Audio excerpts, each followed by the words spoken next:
Hello, everybody. Welcome. I'm Aurora. This is Lessons for Full Spectrum Humans. This is Level 1, Lesson 13. And as I scroll through my notes, if you wonder why I'm always looking off to the side over here, it's for my incredibly detailed notes. Level 1, Lesson 13. It's called Sun Gazing, Feeding the Light Body, and Conscious Creation. So yes, this is Level 1 stuff, and some of you might already be very familiar with it and familiar with the concepts. I always go into my own notes and into my own recorded lessons and get new emphasis. Like it's like listening to your favorite songs or watching your favorite movies. There's always something that jumps out at you in a new way. So I would really encourage you connect with the material again, even if you're familiar with it. And thank you so much to everyone who is a wonderful returning student who's so familiar with this. And then also welcome to totally new people who are just hearing this for the first time, because this one is about sun gazing. And I know I've already touched on this in the class. This is the official teaching all about it, but this is, hi Pedro, welcome. This is also a teaching about the sun's behavior on an electromagnetic level in terms of the sun's heliosphere. I told you I'd jump up once per class. This is my once. I got it because I had to get my toroidal sculpture. So the sun has an enormous energy field surrounding it that is shaped like this. And of course, Earth has one surrounding her or it that is, hi, Pedro, good to see you, man. This is Earth's magnetosphere. And then you have a toroidal energy field that is the precursor shape to flying rainbow lasagna around you. So the pattern of the cosmos is fractal, meaning tiny or smaller and smaller, self-similar, nested shapes that relate to each other in perfect harmonics, meaning that the proportion and the ratio fit together perfectly. So all of this relates to you in your daily life. What is happening with the sun's metabolism of consciousness, the timelines that it sends out, and its both solar flares and coronal mass ejections affect Earth's magnetosphere, the physically perceptible energy field around our planet, also Earth's weather. These are both like physical phenomena that can be looked at by science or something 5 senses based. And then also the feeling state of the planet, timelines, things that are less tangible because they are not able to be perceived and measured with ordinary human instrumentation. And then the pinky is always forgotten over here, little old you, that this all trickles down or percolates down to and relates to you directly. So when I recorded this lesson, this was like 10 years ago, maybe people were a little bit less aware of how the sun's weather, and yes, there is weather on the sun, what the activity levels of the sun are doing on each day and how it fluctuates affects Earth, the planet, affects the entire solar system, and affects your consciousness. So a lot of people right now have been following what is known as the Schumann resonance. You can tell that I'm already getting ready. I have magical pen, magical trackpad. I'm going to have to draw some stuff out here because it's just time to get going with pictures instead of only words. Hold on. You know me, I have to press buttons. I have to squint, I have to press buttons. All right, I'm excited. Wait, first let me do this. First, now let me draw a picture. So in the recorded lesson, I have a fancier picture than this. This will be the equivalent of my lovely stick figures. All right. So first of all, I'm going to draw this in pink. Like if the sun has a heliosphere, that's going to be, coming out in this toroidal shape like this. And so that means poles. So that basically, I hope you can tell, that's a circle that's so giant, it goes up all the way up to the ceiling and all the way down to the floor. And then like this would be, planet Jupiter over here is this tiny. And P.S. yes, you can see Jupiter in the night sky right now, very prominently along with Mars. So when I hold this sculpture up over here, you see this vortex up here at the top and this vortex down here at the bottom. Those would be analogous to this area where I'm scribbling in pink and this area where I'm scribbling in pink here. Those are poles, the North Pole and the South Pole. And there's an energy flow of the toroidal shape. Oh my goodness. The basics of the toroid. There are several energy shapes or vectors that happen within the torus. So if I draw this as like whatever, if this is you, if this is the planet, if this is whatever, that's the origin of where something is coming from. There's one direction of stuff coming out of what you would call the top or the North Pole, and then coming inward to the South Pole. But there is similarly a direction that comes outward from what you would call the South Pole, and then comes inward through the North Pole. But at the same time, that are always going to be complementary. It's a two-road highway where there is something that comes out over here and then goes in over here, and something that goes out over here and comes in over here. And the pink road and the green road are actually the same road. They're actually, it's not two totally separate highways, although I've drawn them in two separate colors. And that's just one aspect of this, because technically then we also have energy that comes out of here and goes into here, and energy that comes out of here and goes into here. And then we have the 4 vortex shape. So I'm simplifying things a little bit just to keep it simple, but this is where it comes from when we talk about pole shift. Let's just go back to my face for a minute here, because I recorded these lessons 10 years ago. It was just about 2012, and everybody was worried about the end of the world. And that song was playing on the radio. It's the end of the world as we know it. And the world does not end.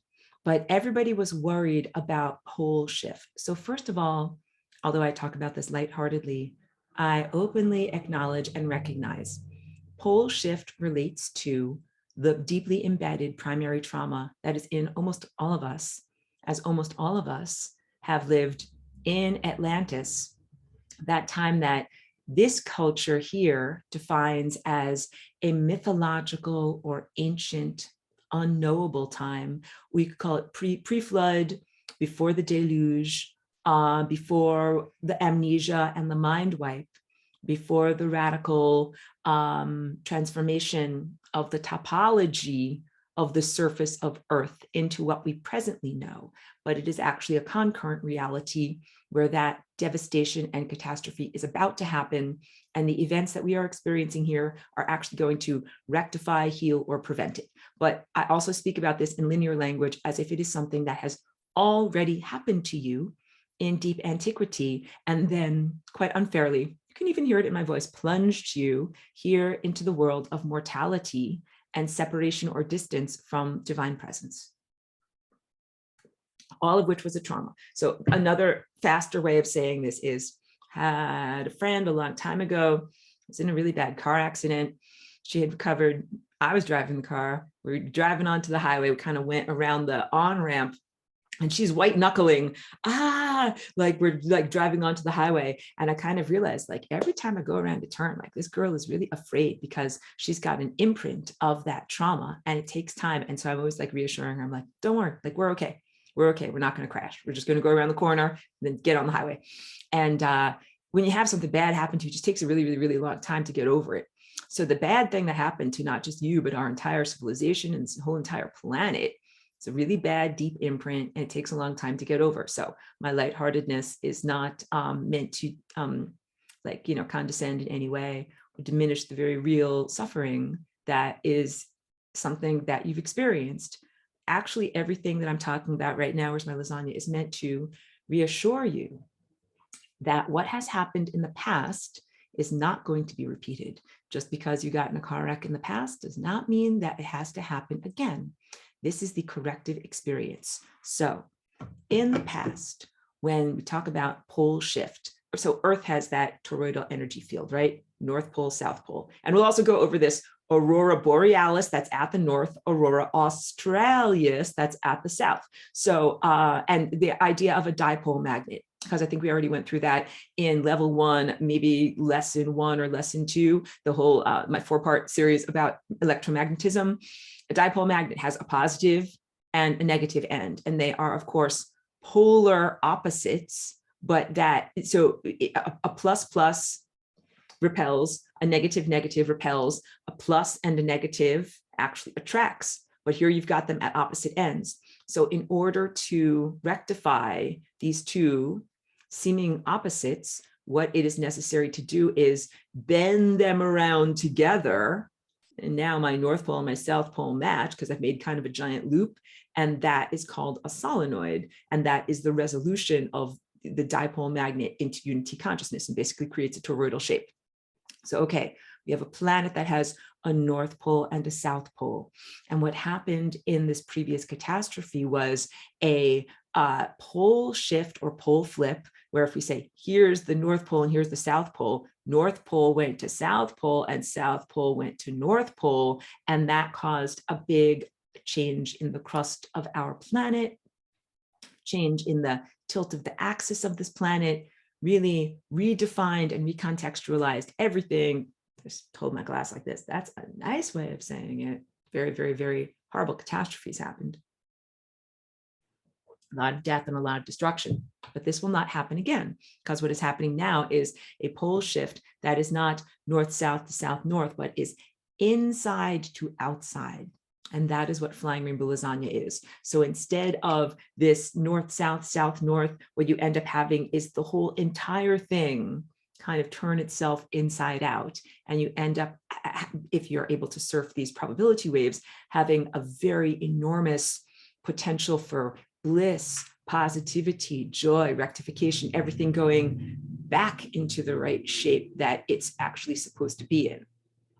What makes this happen is the interactivity of the electromagnetic fields of both the Earth and the sun. So now I go back to this picture because as I'm reassuring you, we're not going to have a pole shift catastrophe disaster as we had in the past. What we are having is a big giant, I want to say lovemaking session between the sun and the Earth, but I don't ever want to appear crass or inappropriate in any way. But it is definite, it is reality manifestation and co-creative divine partnership in amazing ways that actually will lead to a huge amount of healing in a very good way. So the first thing is the sun has a heliosphere, and this is part of the consciousness presence that protects all of the inner planets of the sun, all of the solar system. And the planets of the solar system require that protection because there's all sorts of space junk and space debris. And if it didn't have a big giant protective magnetic envelope here, you would get, wait, here's, I'll just choose a poop color. You would be like beamed with,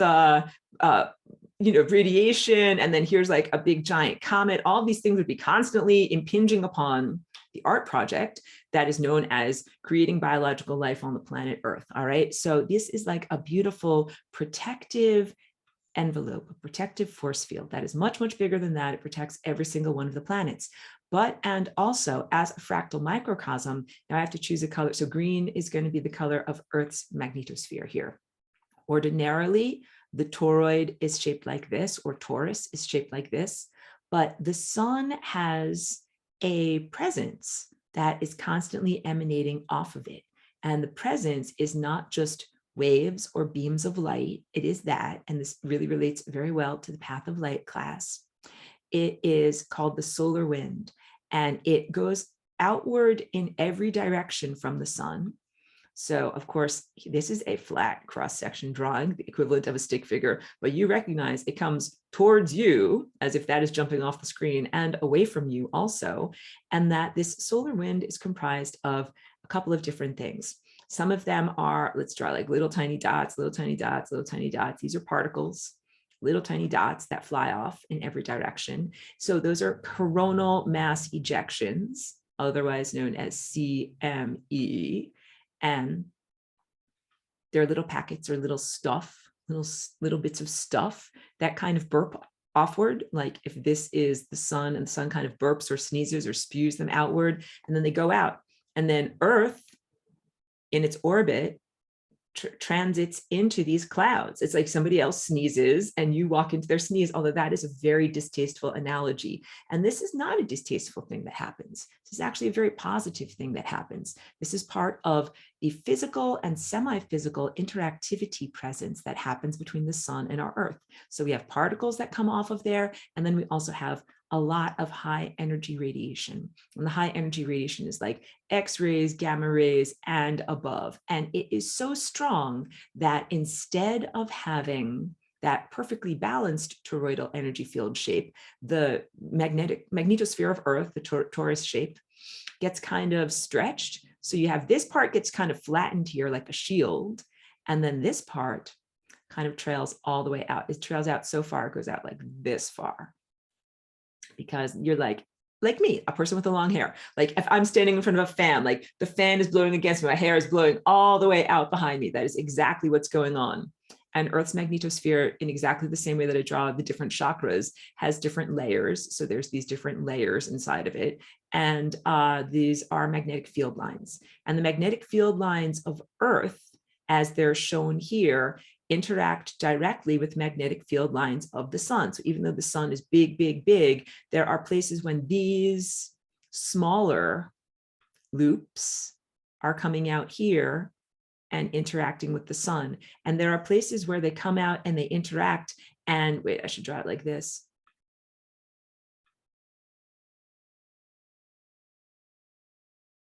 So that right there, and let's get a great color. That right there, where there's like an X, a crossing of those two things, it's a very special place because you have energy that comes out of the planet, goes along here. I don't know if you can see this with the colors that I'm using. Change colors, wait, because I love purple, but it's just not showing up. Out of here, over to here, and then over to here. In many ways, that becomes a shortcut to being able to interact with the sun. So there are these amazing portals that are magnetic field line crossings, some of which happen, midway between the Earth and the sun, some of which happen actually very close to the surface of the planet, and some of which happen closer to the surface of the sun. But all of those are portals or doorways of direct interaction between these two levels of consciousness. This protective force field of our planet as an individual is necessary to protect the life that is growing here and developing in biological form and complexity on our planet from this very, very intensive radiation, which is strong enough to change your DNA. And that's a powerful thing to recognize. So also, not all DNA changes are bad or negative or harmful or undesirable mutations, and not all of them are random. When we look at this as an actual thinking presence, as an actual consciousness, and we look at this as thoughts and directives and timelines and abstract possibilities, and that information is then going to affect the biological architecture known as DNA on Earth, that can be a very, very positive thing. But you don't want to get fried. That's the big thing. So you don't want to be exposed, overexposed to too much information all at once. And that is the purpose of Earth's magnetosphere. When there are coronal mass ejections, clouds of potentiated dust and gases, and also high energy beams of radiation that come off of the sun, Earth's magnetosphere protects the physical biological life that is on planet Earth from overexposure by being a shield over here, and then also in these figure eight movements, because again, these move in these big giant figure eights like this, channels the excess energy to the poles. Now I'm going to use that purple color as an awesome color, because then you end up getting these halos up here. And that's what is known as Aurora Borealis and Aurora Australis. And that is literally where I get my name from. So Aurora, the phenomenon that you see in the sky at times, if you're lucky, is an end result of superheated gases in Earth's atmosphere that are charged to the point of becoming plasma. So solar energy is intelligence. Heat, light, infrared intelligence goes into the gases in Earth's atmosphere, excites them and makes them move in a specialized cosmic dance pattern so effectively that their electrons become free. And I joke about being like, I'm a liberated electron. Like I can go wherever I want. I can do whatever I want, bond with whomever I want. The electrons become free, and light is emitted by those superheated gases, which also contain a ton of electricity. But that's what's going on. All of that is the undulative waves of energy that you see in Earth's atmosphere at both the North Pole and the South Pole. And these undulative waves, like when you see them, they look like a sine wave, or they look like, like a piece of fabric or something like that, that is, kind of going off into the distance in these various different places. Like I've joked, like it looks like the hem of the the garment of the divine being, like a beautiful, swirling, gown that has this fabric-like quality to it, and you can really see it up there. So that is, so how does that relate to me? I'm a physical earth human person that has, so that represents the earthly part of me that has stellar, cosmic, solar wind animating me. So I am the end result phenomenon of earth presence plus solar wind. That is also what the aurora is in the sky. And all of this relates to sun gazing. So wait, before I go any further, a question from Adam says, what role does Earth's moon play in the dance between the sun and the earth? Dun, dun, dun. That's a great question. I'm going to get this is the crap color. Sorry. Here's the moon. It's not drawn to scale. The brown crap moon, because technically that is not a natural object. That is not something that is there by happenstance. So you do recognize that the moon sometimes comes between the sun and the earth, and this is what we know as eclipses, and also this is the action of the new moon. But the moon itself, I'll go back to my face and talk about this. The moon itself is not a naturally occurring astronomical, choosing the right word there, astronomical body in the sky.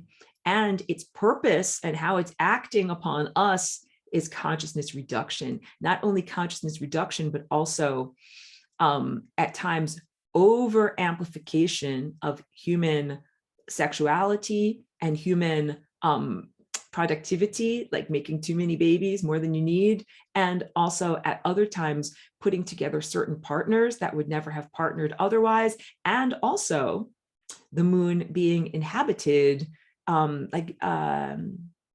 it has been hollowed out in the same way that the basalt of Manhattan.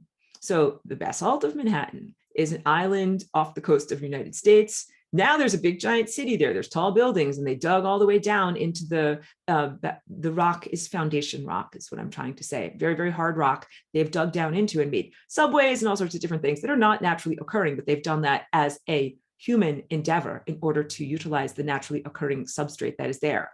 The moon, not only its presence and where it is and what it's done, what it does, because it affects the tides, it affects many different aspects of Earth and Earth's biology and biological realm here.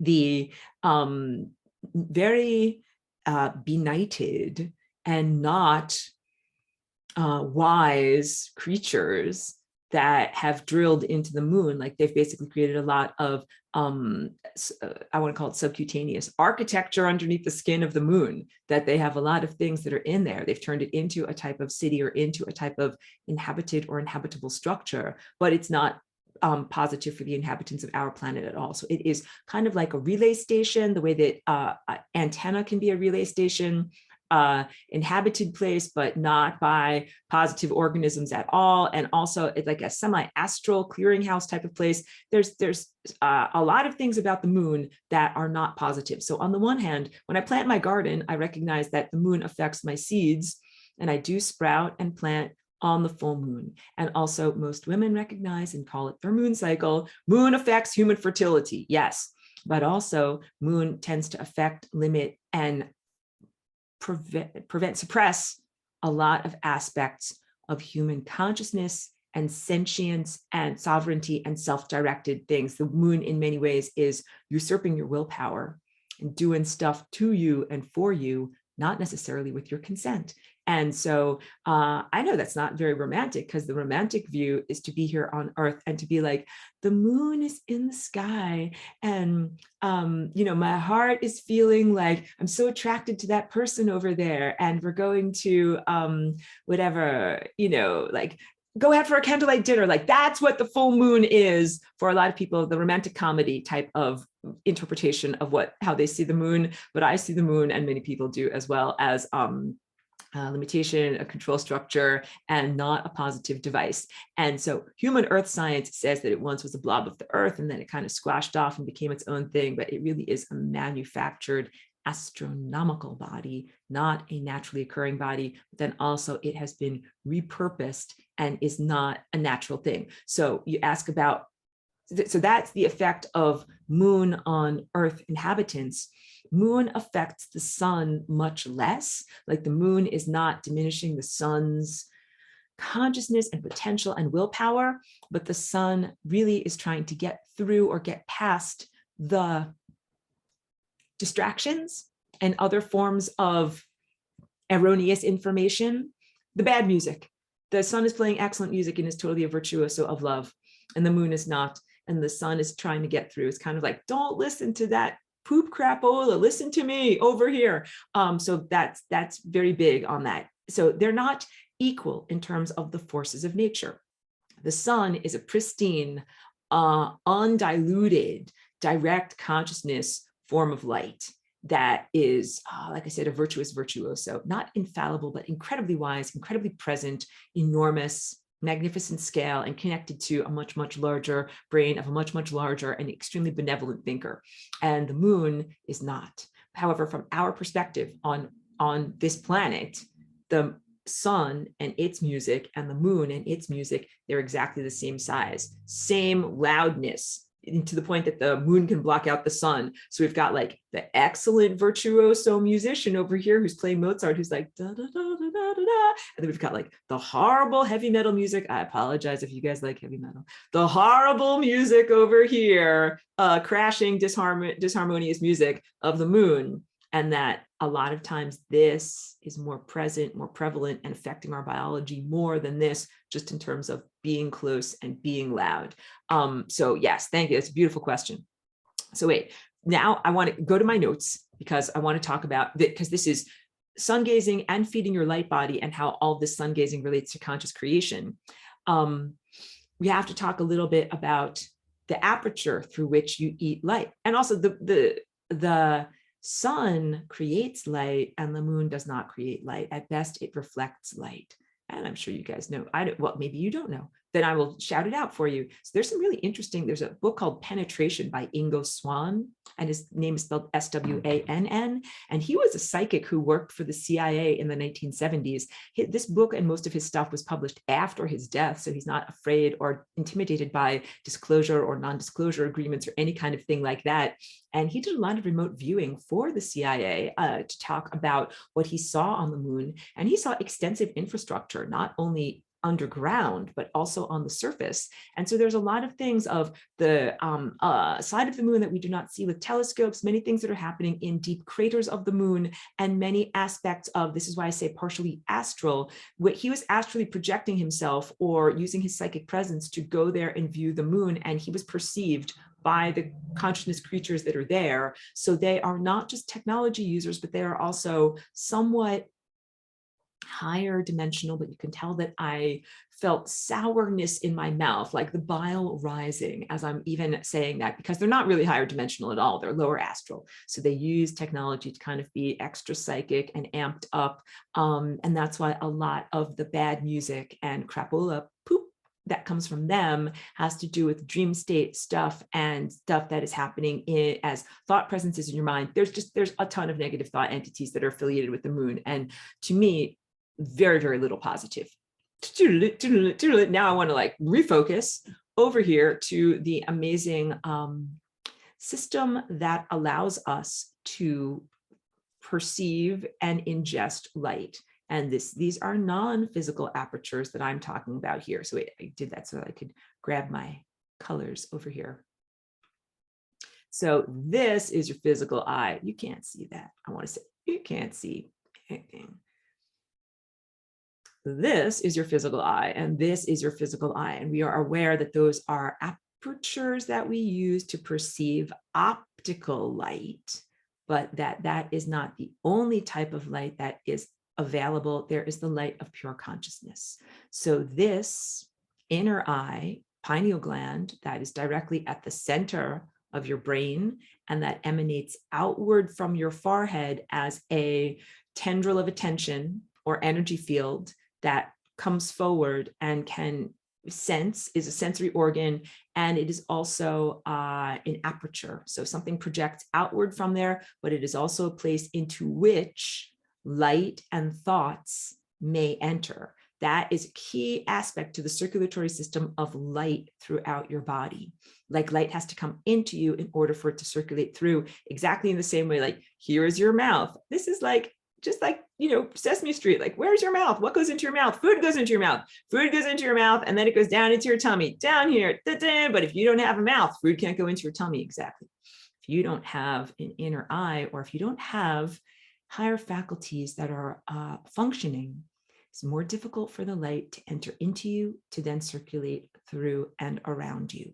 So this is about cultivating the non-physical aperture, which is this, through which you can begin to perceive reality and ingest light. So when you perceive, so light comes in here, but also perception of reality, like seeing and sensing. It's a sensory organ. Different practices can help you to accrete light. Accrete means kind of glob together. And one of the things that you have to do is, getting my green color here, cultivate energy in your heart, unconditional love tone, because you can see that there's this big giant energy field that radiates outward from your heart that creates kind of like this plateau over here, or a bed or a cleft, within which the wheels of your chakras, that are your indigo or brow or light ingesting chakras, go right within there. Here's where I'm kind of showing like the bottom of your car tires. This is where your car drives around to the track, or where that chakra interacts with the other chakra. So indigo interacts with green. Indigo, your eye of pure insight over here, where you eat light, is absolutely dependent upon and rests upon the foundation of love that you create through self-cultivation practices. The self-cultivation practices are essential, not only for spiritual attainment to the point of activating these senses up here, but all throughout the rest of your journey. If you ever find that your senses up here are not functional or not functioning at the level that you would like, it's mostly because you got to get more stability and more gas in your car down here in order to be able to make the higher senses go. And that's also just like saying, wait, hold on a second. Can I move this thing on the side? I don't know how to move a thing. I don't know how to move a thing, guys. Thank you. It's just also like saying in your life, like there are some things that are incredibly important to you, and they are at the peak of the pyramid of what you value and love in your life. Like for me, I love my piano playing and my piano instrument itself so much, but also you have to make sure that you take care of foundation stuff. Foundation stuff like red and orange chakra stuff is like earning enough money to pay your rent and have a music studio with a table in it where you can put your piano and actually play your music. Because if you don't take care of that foundation stuff of like having a house, having a room, having a table, you don't have a place to actually play your piano. So these higher faculties, both your brow and your crown that are involved in sun gazing, these are like icing on the cherry on the top of the cake. Got it? But you got to take care of the cake. And the cake is also not just your job and money earning and mundane secular activities. The cake is self-care of your physical biological structure. Important stuff like stretching and diet and exercise and everything that strengthens the physicality presence, so that you have to have a strong physical cellular body, so that you can do your meditative practices, get enough unconditional love, so that you can then activate your higher senses. You know what's really not the best way to do things is to totally starve out your physical body, give it no care, no love, no attention, no exercise, and no nothing, and then also just try to go directly up here. Which I don't mean to sound like unduly critical, because I know that there are some ascetics and practices from various spiritual traditions that are exactly that. Like sit in a cave, don't eat anything, wait for the energy to rise, up here so that you can have your inner visions. But that is not what I'm advocating for. And I advocate, because this is a marathon and I want you guys to go far. Like I want you to like go far and remain strong in your marathon running. So I want to really make sure that, because if you starve yourself, you can't run the marathon. And I drink in my Gatorade all the time. It's not Gatorade, it's positive, healthy electrolytes, but like without chemicals and bad stuff in it.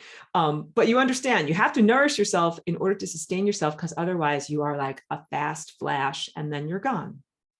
So if you want to be here on the marathon of life and keep on using your higher dimensional vision and not just burn up in a blaze of glory, this is how you do it. And I speak from example, because not only have I been here for 20 years, but this is where all of my artwork comes from. That for a very, very long time, I've been doing the body practices of keeping my body healthy, the meditation, mindfulness, accreting light through unconditional love practices. And that is the prerequisite for matriculating to the use of the higher faculties and the higher senses, through which I, using my aperture here, see and comprehend these patterns.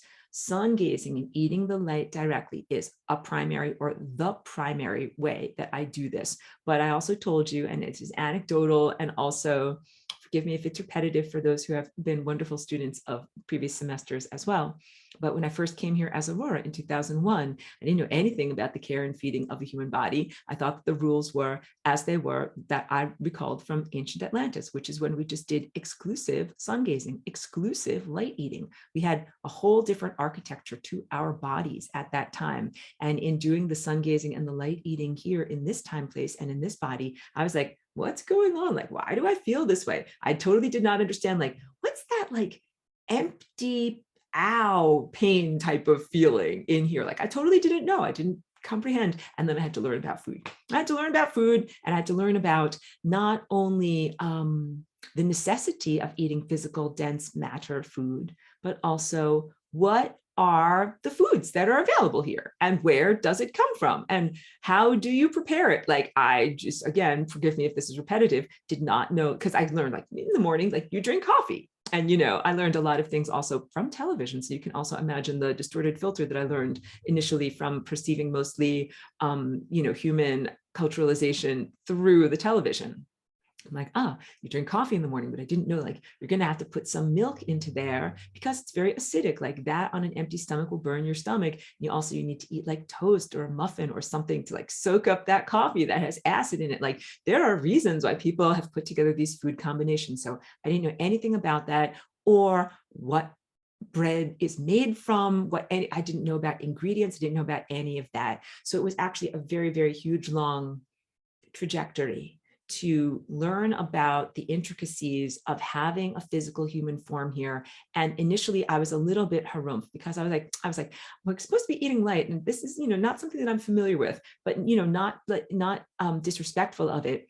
But the more that I learned about food combinations, our metabolism, and I continue to learn, like, as I learn about how glucose is metabolized and used in our body, and how that relates to our mitochondria. And all of this relates to light. If you didn't know it, your mitochondria are these little subcellular organelles, and they're highly light sensitive, especially infrared light, and have everything to do with cellular respiration, energy, your not only athletic capacities, but every aspect of just being able to like move your arms and legs and be alive in the world, all relates to light. So we really are light eaters in these bodies, light eaters directly and light eaters indirectly through the foods that we eat, the glucose that is stored light. And I also joke that I am a hybrid in the sense of being like a car that can have both electricity or gasoline, make it go. So the gasoline is like, okay, I'm going to confess, what did I just eat before class today? I ate like a hamburger with some, I don't eat buns, but just the hamburger with some tomatoes on top of it and some radishes. All right. So that's the equivalent of physical gasoline that's in my body, making my body go. And then also, I'm joking about having to confess, because I'm like the vegetarians and vegans. I'm already presuming your judgment of me. So please go lightly on me, committed vegetarians and vegans. Please love me. And then there is the other stuff that I did today in order to nourish my body, which is sun gazing. So before I go more into my notes, what is my daily practice like now? Because also I did these notes 10 years ago when there was much less disruption in the sun being able to reach us. And I found an enormous amount of difficulty so I recorded this in like 2013. The sun was still very strong and accessible to me. Maybe by about like 2017, I started to find that it was necessary for me to overcome a lot of inhibitors, a lot of blockages between me and the true sun. And then even more recently, within the past 3 years, very challenging to be able to connect my tendril of attention. I always use this tendril of attention to reach out to the sun and touch on it and receive that nourishing information and light directly inside of me, that I actually feel a little bit emotionally overwhelmed when I watch the video that is called Sun Gazing on a Spring Morning. It's part of this curriculum and it's on Teachable. It's also supplemental on YouTube. Because I recorded that when I lived back in Woodstock in a time when the earth was being treated differently and our sun was being treated differently. So we still had some minimal chemtrails back then, but we did not have as much of inhibitors. I'm talking about sun simulator, magnetic changes, lens arrays, things that change and shift the energy of the sun from reaching us directly, and also much less of the blue shift from the red shift. So what is happening right now? This is not part of my notes. What is happening right now is there is a true sun. There is a true sun that is in the sky that's like this. But then there is sometimes a simulator that is in front of the sun like this, like an artificial lamp or light that gives us light, but it is not the same food or frequency buffet as the true light of consciousness that comes from the sun, that is direct and comes from the source. My light bulb that is here in front of me emits some of the spectrum of the physical light, that is optical light and infrared light as the sun, but I can't have a conversation with the light bulb. The truth is, so I used to do sun gazing, like sun gazing on a spring morning in that video, have a whole conversation with the sun. Sun is a living being. Big takeaway, emphasis for today's class. The sun is an alive presence, thinking its thoughts right there over our planet or in the sky at all times, and is a living being that we are in rapport with.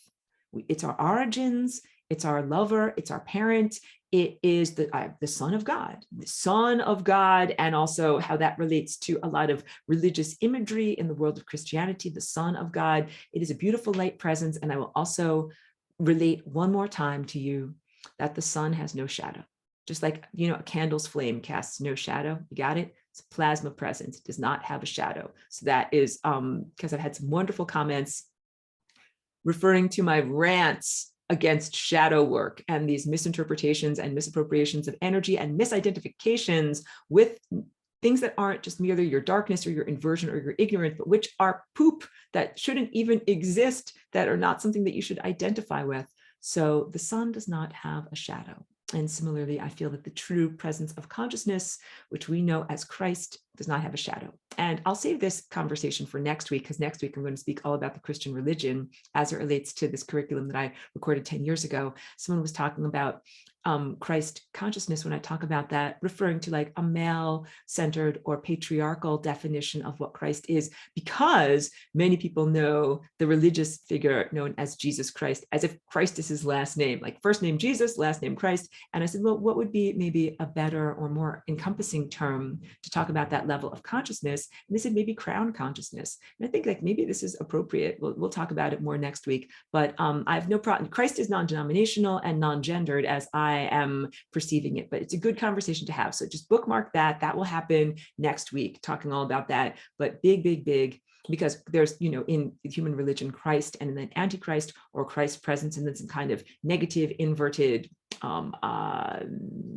unpleasantness that somehow relates to the presence of the thing that is supposed to be in existence. I will just tell you, like, there's no anti-sun. There's the sun in the sky. There is no anti-sun. So it is simply a light presence that is directly connected to source and directly connected to every other light presence that is a star. It's part of a neurological system that is also connected to the supermassive black hole that's at the center of our galaxy. And all of this is connected to you on every level. It's connected to the nuclei inside of every single one of your cells. It is connected to the aperture that is part of the gland structure that is inside of your brain and parts of your endocrine system, because your body runs on light, and you might not know it, but I've also been learning a lot. You might not know it, that your body runs on light and that several of your hormones are extremely light oriented, not just melanin. Melanin is what happens when you go out in the sun and your skin turns a darker brown color, and that helps to protect you from too much optical sunlight. Same thing like with Earth's magnetosphere, protecting the planet from too much optical sunlight. And then there's also melatonin. Melatonin is not just a sleep chemical that when the sun goes down, your melatonin increases, and then you're like, I'm so tired, time to get into my jammies and get into my bed and get all snuggly. Melatonin is actually produced all throughout the day by your cells themselves, not just by the pineal gland, and that it is essential for certain aspects of cell healing, cell regeneration, and cell-to-cell communication. So when you are exposed to the infrared light that is in this, comes from the beautiful sun in the sky, what that is doing when it comes into your skin and goes like into your organs, infrared penetrates quite deeply into our bodies. It encourages the production of melatonin in all of our cells of our body. And melatonin is also a precursor hormone for so many other hormones in our body, something like serotonin, which is known as the uplift chemical. Woohoo, serotonin. Yeah, you feel good with serotonin. So when you are exposed to the proper amounts of light, even beyond the sense of intentionally eating it by sending out your tendril of attention, you have positive, happy feelings, better food digestion, better metabolism between your cells. And like I said, also healing and regeneration between your cells, because melatonin allows the transport of mitochondria from cell to cell, healthy cell to damaged cell. Being like, imagine you've met someone, you're like, your house has a leak in its roof and you got a problem there, but you're my neighbor. I don't want you to suffer with a leaky roof. So don't worry, like I've got some extra shingles. I'll send them on over to you, fix up your roof. Being neighborly, cells being neighborly and helping community. And that is a beautiful thing that is exemplified within your own body that we need to exemplify more. So I had to learn about the eating of physical foods. As I learned more about that in my journey here of being a physical, embodied, denser human, I gained a lot more respect for the complexity of the body and what was actually happening in digestion. And then the real thing that amazed me was when I started to grow gardens, maybe around 2016 or so, I had to learn about microbes, microbial action, the microbes in my intestines, in your intestines, in everybody's intestines that make digestion possible, microbes that are in the soil that make micronutrients available so that photosynthesis can occur, all of these amazing complexities of consciousness and ecosystems. Because I don't condescend to microbes, I'm like, wow, there's all of these microbes that are doing their thing, and that has to happen on a particular stratum of consciousness in order for digestion to happen, in order for life and growth to happen. So yes, amazing respect is what I'm trying to say. As I've learned more about being in this body, I've grown to respect much, much more the complexities of physical food, and then also optimizing for your own particular body system, which is why I jokingly ask for forgiveness from vegans and vegetarians, respect you on your path. And I wish for everybody to be able to eat their optimum intake for whatever is your unique body system, so that you can have the nutrients available to you that you need for your particular activities and for the way that you're built and the type of animal being that you are. I didn't want to say like animal, you're a person, but my dog is a person. But yeah, I feed my dog meat because she's a carnivore, and I feed myself what I feed myself because it's the proper stuff for my body. But nor do I judge or require others to conform to my expectation of what they eat. And when we talk about karma and other things like that, I wouldn't say that there is a debt or a burden that is incurred greater or lesser from eating a plant or an animal, but that there are some aspects of like digestibility and whether something is good in your body, and you have to find optimum food sources. And what we're all going towards, the real goal for all of us, is to transcend the need for physical food and to eat light completely. And this is an aspect of spiritual attainment, but we are not there yet. So you can tell I was a little bit premature 20 or 21 years ago when I was like, just going to come into Earth and eat light. And of course, I was not that pat or silly about any of my choices, but I totally did not comprehend what I was getting into when I came into this body and the necessities of what you have to do in order to be here and stay alive. But we're transforming, especially those of us who are doing flying rainbow lasagna consciously and intentionally, because when I talk about return to factory settings, that is what you're retransforming into, returning to. And that is also what our lives were like in Atlantis before this trauma and cataclysm that made us food eaters. That is really the trauma that everyone is facing here. That you're like, wow, I deeply, deeply remember what it was like to just eat pure light and not have to eat physical food and feel some level of perturbation at having to put weird objects in my mouth and chomp them up with my mouth crystals and then swallow them down into my belly and ferment them in the cauldron of beneficial microbes that are in there. And then eventually, you know what happens next in the story? Doo-doos come out. Yeah. That everybody is really not prepared for that. That is the lesson that most people learn in infancy. Like you come here and you're like, first of all, you've spent time developing in the womb where it's like breakfast in bed. You don't have to eat a thing. It all just comes right to you. Then you come out through the very, very difficult birth process. And the very first thing is like, you have to learn to nurse and you have to learn to like food goes in here down into your tummy. Like I said, this is like Sesame Street, you know, I'm like teaching them this way. It is a profound lesson. It's a profound lesson. Every single one of you came here as an angelic being that is a light eater that's like totally not familiar with the sense of like having to drink milk and do this weird thing. And so that's part of the challenge of just little pre-verbal infants. They're fussing, they're uncomfortable, they don't know how to swallow, they don't know how to keep stuff in their tummy after they swallow it down. They don't know what gas is. They think they're going to die. They're upset when they have gas because they're like, I think something is really wrong inside of me. It's like, no, that's just your microbes. Your microbes are doing stuff. That's all. So we can laugh about this now as adults because you certainly know you're not going to die when you have gas. But not that children think they're going to die, but they are in pain and discomfort and they don't know what the origin of the pain and discomfort is from. Contrast that with what life is like as a light eater. No gas, definitely. No poops, definitely. And also we live in a world that is beyond mortality. So that level of being means not only do you not eat other organisms to stay alive, but no aspect of you dies. Your cellular structure doesn't die. So that means no dead skin cells. You don't have to exfoliate. You can throw away all of your loofahs and scrubbers. Also no dead hair. You're not going to brush your hair and be like, oh, there's all the dead hair that's on my hairbrush from, you know, the accumulations of the week.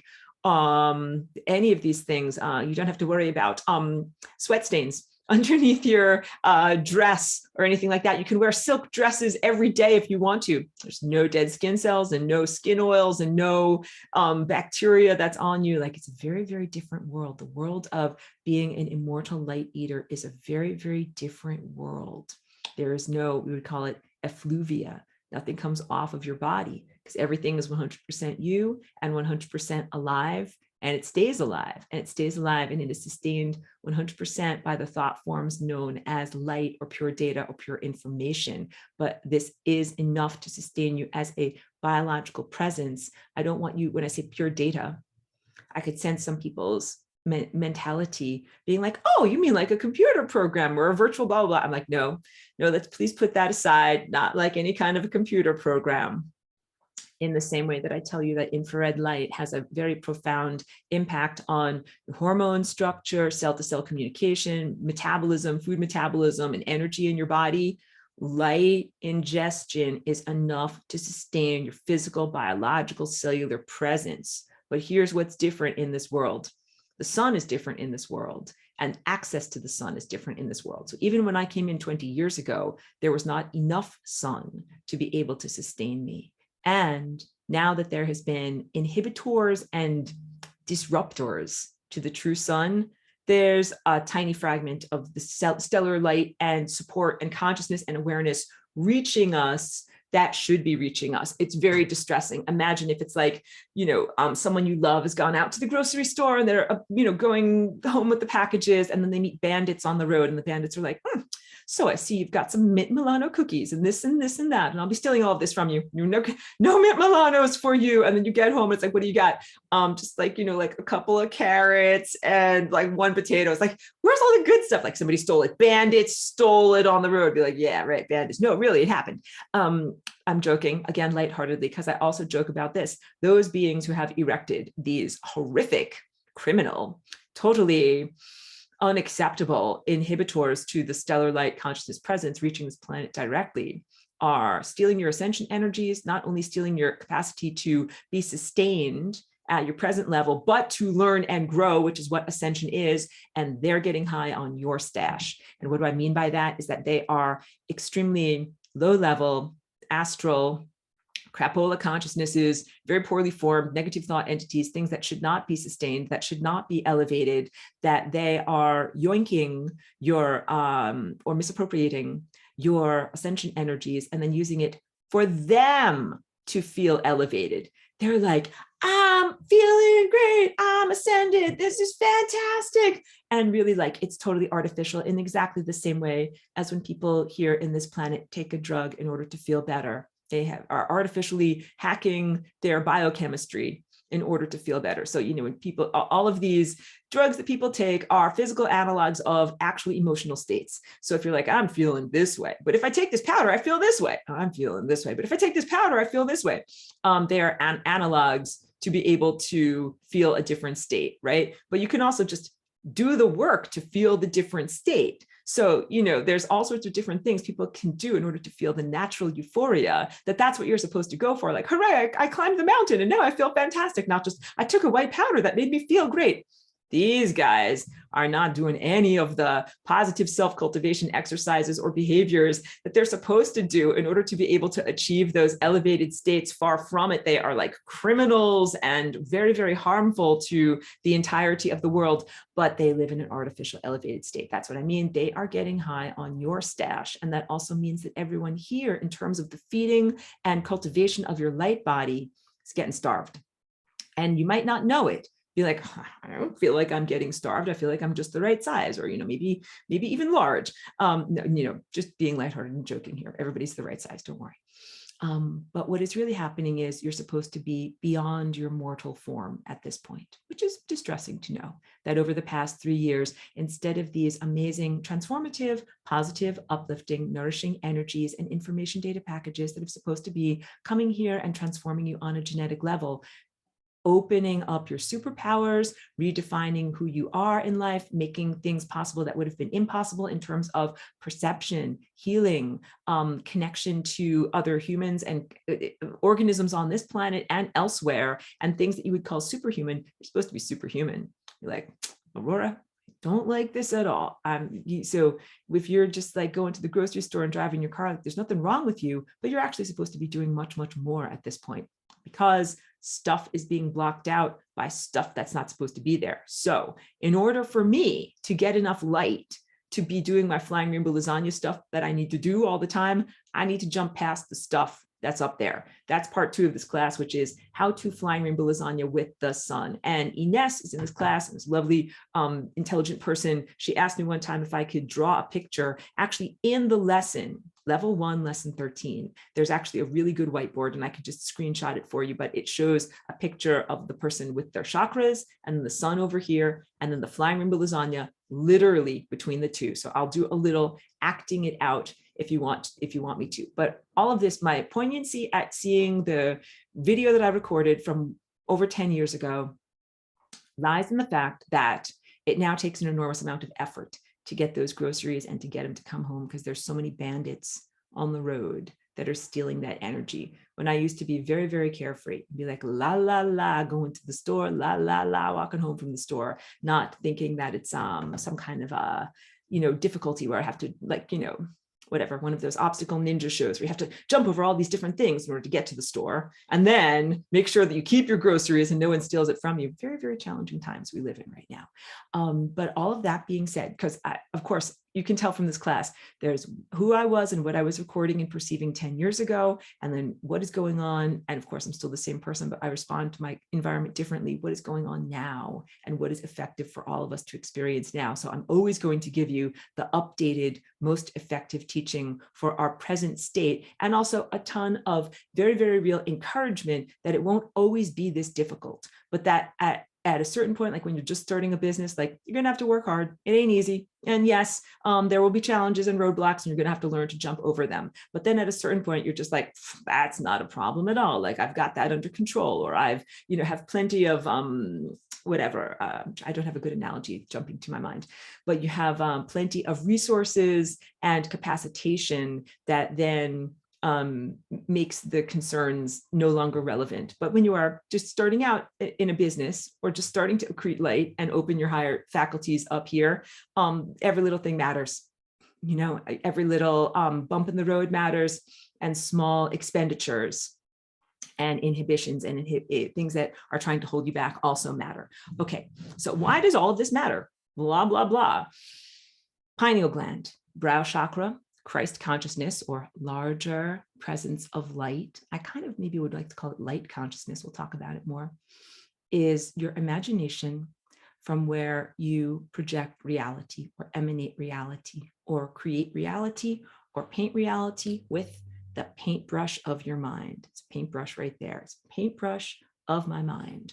And the paintbrush and the process of painting with it is not only a solitary activity. It is something that I do in partnership with the largest presence of consciousness that we would call divine intelligence, or God, the cosmos, cosmic structure, multiple parallel timelines, time field itself as an alive presence, the phenomenon of light, which is sentience, and sentience itself, consciousness itself. All of these are like the paints in the art studio. And then, of course, my own personal individual presence, desires, passions, requirements, needs, and creative ideals. It's a creative activity. So when you're a child, maybe someone might have told you, like, that's just your imagination, kind of diminishing it. But your imagination is everything. When I have a problem to solve, I use my strongest muscle. That is not actually the gluteus maximus.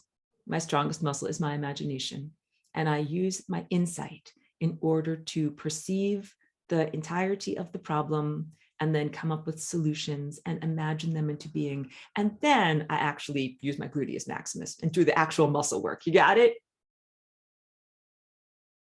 So the imagination, when I talk about Christ consciousness, Christ as guide, master teacher, library card of the cosmos, along with librarian of the cosmos, all of this has to do with direct reality creation. So you see this amazing plasma being up there in the sky. That is the sun. And the sun is emitting thoughts, ideas, possibilities, and probabilities. The sun has literally thought us into existence. You exist right now because the sun in the sky thought about you, thought about your life, thought about creating you, thought about every single aspect of you. And what did you eat for breakfast this morning? That happened because the sun literally thought about, or conceived of with its mind, the timeline where you would wake up in the morning and eat cereal or eggs or whatever, avocado toast, whatever you had for breakfast this morning. Not just because the sun talked to an avocado tree for a year and made this amazing fruit that you could eat, not just because it talked to some wheat or, a cow that made milk for your coffee or something like that, not just in that physical sense, but in the very, very abstract sense of, like, when you have a script writer, or, William Shakespeare is going to write the potentials for something to happen in in a narrative journey or a narrative expression. The sun is writing all of those expressions of what's happening in your life. And you are experiencing it, but you're not just a strictly deterministic experiencer. Like, I joke about this, don't blame me. Like, I just work here. You know what I mean? The sense of, like, someone else wrote the script for me. It's strictly deterministic. I take zero responsibility for anything. And you can tell by my face that I'm being facetious, because here's what it's first of all, it's not truthful. It's not a strictly deterministic cosmos. And flying rainbow lasagna is a huge tool for personal freedom. But also, please keep this in mind. In a strictly deterministic context, You're like, don't blame me. Somebody else wrote all this down. I just work here. I just go through the motions. Everything that is virtuous cannot be blamed on you. Everything that is bad cannot be blamed on you. If there are mistakes, you're like, don't blame me. Somebody else wrote that in the script. And if you did something good, you also have to say, don't reward me. Somebody else wrote that in the script. Reward the guy that wrote the script. That ain't me. And then you become a soulless automaton. You're like, I don't make any decisions for me. I just do stuff. And then it doesn't become a meritocracy. It becomes, I don't know what the word is, but when a level of completion is assigned to you, I want to say an assignation, but that's not the right word, it becomes an assignment. And life is not an assignment. It is very much a meritocracy. So we do not live in a strictly deterministic cosmos. Your free will is a real aspect of reality. You are very much choosing to do certain things that you should be rewarded for. And then you have to take responsibility for the mistakes. There's all the things that you would like to say, not my fault, and I really just work here. But you must take responsibility for those things. And that is all part of cosmic maturity and leveling up, because when you sun gaze, you are conceiving of new worlds through your imagination with the sun in the sky. So this is different than just the sense of like, wow, I'm eating some food or drinking something and being sustained. You're not just being sustained. This is a spiritual attainment. So in order to return to your factory settings and be a light eater, it is necessary to claim ownership, to be mature, to be self-responsible, and to be, of course, radically authentic in what you're doing and saying and thinking, and to be able to recognize this as a creation act. That's why I said, not to be crass, is about the most deep and tender and amazing love making between incredibly connected, devoted partners. The sun and the stars, all of them love you profoundly. And I love the sun and the stars right back. And that is the levels of devotion that are reciprocal. And I'm speaking this to you, and so that you will also develop those levels of respect and value for the activity of sun gazing. So it's not the same as just like, wow, like this is even better than an energy bar. Like if you need to run a physical marathon, like, you eat an energy bar because it's small and it's got 10,000 calories and you're like, I'm done, like, let's run. It's not just an expediency. It's what I'm trying to say. It's not just like, wow, this is great. Now that I'm a light eater, I don't have to worry about brushing my teeth anymore because I don't get, like carbohydrates and stuff stuck in there. I don't have to worry about cavities. Much, much more than just achieving better dental health. You got it? This is really about you having a manifestation mechanism inside of you. It's actually what you're here for. You are actually here not to be a deterministic, quote unquote, actor in a play, or person who shrugs completely and has no responsibility and says, not my job. You are actually here to be a completely engaged divine co-creator. And engaged meaning conscious. You're aware of what you're doing at all times. This is the real ascension, planetary revolution, and transformative event that we are a part of. And it has everything to do with recognizing, I told you already in the beginning, not north-south to south-north, but inside to outside. As the pole shift on this planet happens, we begin to manifest our inner, quote unquote, world as the outer world around us. And the inner world is everything that we have cultivated and that we are and that we define ourselves as, the ephemera that cannot be weighed on a scale. We externalize them and look at them as an artist, but you have to recognize it's not just you. So on the one hand, it is your job, but on the other hand, so it's like, you're not just saying, it's not my job, somebody else did it. But on the other hand, there's a whole lot of people contributing to this music, including, come here, Cheeky, the master teacher has arrived. Come here, girl, come here. Wait, no one can see you. Come here. This, right over here. Sorry to be so lighthearted. Oh, wait. Make sure you can, perfect. We're having a little break right here, a little break. Somebody got out of their dog bed and came on over here. Because we need to have that. Do you know that my dog is a master manifester? She has manifested half an egg roll right on the sidewalk in front of us. And that was outside of the Chinese food restaurant right here where I live. So we would walk past there every day. Wait, I'll go back to my face because I know it's a little hard for you to hear my anecdote while I'm talking to her. We would walk past that Chinese food restaurant every day, and she would sniff. She'd be like, "It smells so good in there," but I never eat Chinese food because it's kind of like not really that healthy from what I understand.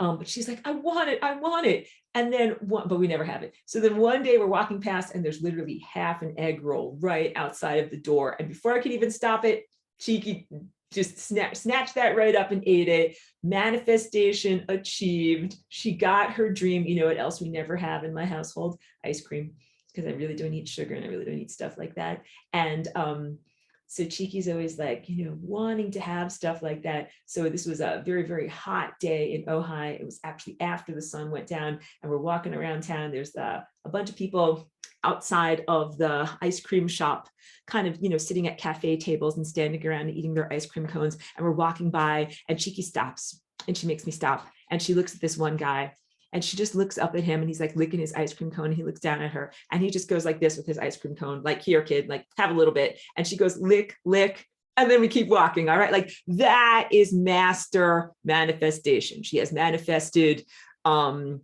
pepperoni slices, French fries, as you can tell, like all these things that I don't usually have in the household. Bread, she's obsessed with bread because I don't have that in our house. So we find a piece of a sandwich on the ground. She's like, "This is like gold. This is the amazing stuff." A bit lighthearted, but very, very truthful, because you manifest your desires based upon where you are in your level of development. And if you're a dog, you're like, a half-eaten hot dog with a bun. That's like manna from heaven. So for her, these are the most amazing triumphs. Those I've just shared with you, the triumphs of my dog manifesting her dreams into reality. But may we all manifest our own version of a half-eaten hot dog with bun in our world. And I knew that that would come out and sound very, very silly. But truly, truly, truly, truly. So, what is your dream? What is your desire? Like my dog wants to eat a hot dog or whatever. One time she ate a piece of spanakopita. What is it that you deeply desire? And that is your sacred activity of making it come into being. But you don't just make it come into being as a singular presence. Kapow, I just made that hot dog happen. There's partnership. And the partnership is, again, the highest intelligence, highest level of divine presence, the one who like creates matter, creates energy, makes existence possible, like the highest, most ineffable level of consciousness that even makes it possible for us to have these explorations of reality. Intelligence, insight, imagination. That's that level of pure consciousness that I define as Christ consciousness, which again is non-gendered and completely loving and compassionate and non-denominational. That these consciousness presences are our partners in the ability to manifest our dreams. And then also there's you, and you're not inconsequential either. You should not be thrown out the window as like, something, a variable, like we don't need that. You're required, you're needed. We need you. You're a valued employee. And you're a valued employee in the sense also of we need you to make your body better, your life better, and your entire community and your entire ecosystem better. This is what our life was like in Atlantis before the degradation of human consciousness. We all created our body forms in divine co-creative partnership and sustained them, had the most amazing community creations. I've told you about the amazing, highly cultivated gardens and other forms of frequency buffet, but not chomping, but beautiful music that we would listen to that is made from the ecosystem of organisms put together in exactly the right way. And also events. Make and engineer beautiful events, which you would think of as like gatherings or parties or festivals or celebrations or performances, that we did all of those amazing things, and that all of that was a cultural expression and personal individual expression of co-creative partnership. So in this time and place, I'm reminding you of this, and also the door is becoming open to this again. Even if you once were acculturated to think that your imagination is either weak, inconsequential, or completely disposable, as people say, it's just your imagination. Sometimes dismissively about your fears, because if you imagine your fears, yes, they will come true. And imagining your fears is very, very different than considering the worst possibilities. So I just was literally putting up some shelving in order to take care of my garden and my microgreens. And I looked at it and I kind of considered like, is that, I kind of like felt like for stability, I'm like, is this going to fall over this way? Is this going to fall over this way? What happens if it rains? What happens if the wind blows? What happens if this tree log does something over here? I kind of considered all of these things. None of that is manifesting or imagining through fear.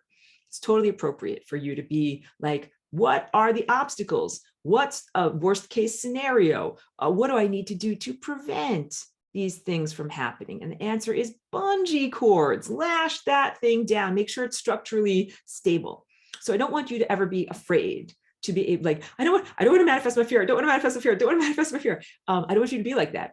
I want you to be totally safe and secure in the sense of knowing that you're allowed to assess a situation. Like if you're going to turn left or turn right or park your car someplace, you have to be like, is this safe for me to do this? And then if not, then you change your way of doing your behavior. And that's very, very different than manifesting your fear, where you're like, I'm afraid of failure. I'm afraid that my business will fail. I'm afraid that I'm going to get run over while I'm riding my bicycle. I'm afraid of this and that. Like that stuff is different. So before you turn your bicycle on the street, before you turn right or you turn left, you look for oncoming traffic. That is how you avoid catastrophe. You use bungee cords to lash down your shelves. That is how you avoid catastrophe. So insight rests upon unconditional love.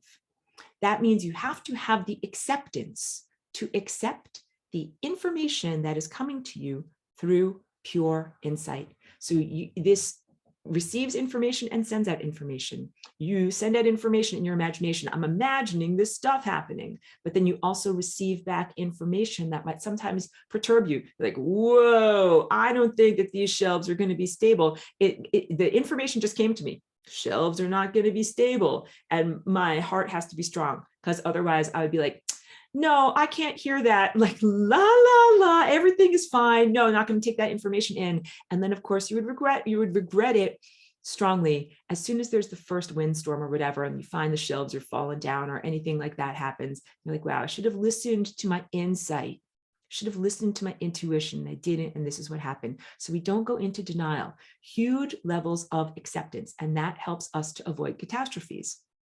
These levels of acceptance include if your insight tells you about whether your shelves are installed properly, but also other people. Are other people safe or are other people dangerous? Are other people positive or negative influences? Your insight will tell you, but your heart has to be open and accepting and not go into denial about what you perceive in the world. You have to respond accordingly. And that's what it is to be a responsible, responsive to galactic citizen that says, my insight, higher dimensional consciousness viewpoint showed me what was going to happen. It showed me, gave me clues about what's coming down the road. And if I don't respond to it, then I will face catastrophe. Then I will pick up the pieces. So this is very, very different, like flying blind for probably most of your life and most of human history, as opposed to this moment in human history and development now, when your inner insight and eye of pure imagination is awakening. You can see and sense the future. You can anticipate the future, and you can also shape and mold and contribute to the future consciously. And that is the moment of cosmic reality that we are in right now. Please celebrate it. It's a hugely wonderful time to be alive. But you're like, Aurora, like, this is you. Aurora, I'm not celebrating. Like, I'm looking around, like I see piles of crap and things that are wrong and everything is bad everywhere. Like, oh, believe me, I definitely recognize there are many, many situations that are harmful, out of balance, tons of disease, tons of suffering. The positive nature is when you find out that you have an empowerment, you can then actually do something to change and shift reality. Dun, dun, dun, dun, dun, sun gazing. This is why they try to poop all over the sky, to prevent you from sun gazing, because when you do that, it is an incredibly powerful act of conception. With our minds, we conceive. You say, like, no, you conceive with your womb. And it's like, yes, you do that with your womb and with your reproductive organs, and with the help of partners who give you their contributions as well. But you also conceive of things with your mind. And you actually conceive of things with your mind first before you conceive of them with your physical procreative capacities. You conceive of things by thinking about them, and the thought is planted in your field of potential. So, okay, this is not part of my notes, but this is how manifestation occurs. God is the vibrating field of pure potential. It is analogous to a field of beautiful blackish brownish soil that is prepared for a garden. All right, totally nourishing, but not yet containing potential, but not yet containing specifics. And then the seed for the garden is what comes out of your mind. If it is a radish seed, then you will grow radishes. Broccoli, you will grow broccoli. Clearly, avocados, you will grow an avocado tree. The quality of the seed that comes out of your consciousness and then goes into the vibrating field of pure potential, that is God consciousness, determines what will grow in that garden. And you're not just making one seed at this moment. You guys are so prolific. You are making 10 million seeds, like dandelion seed heads. You guys have dandelion seed heads coming out of your imagination all the time. This is also why media is such a huge thing to control, because if I am constantly inundating you with any kind of particular product, fear, or world event, that will influence your seed. That will influence what is in your world seed that you are planting, that will then come forward and become realized, experienced events.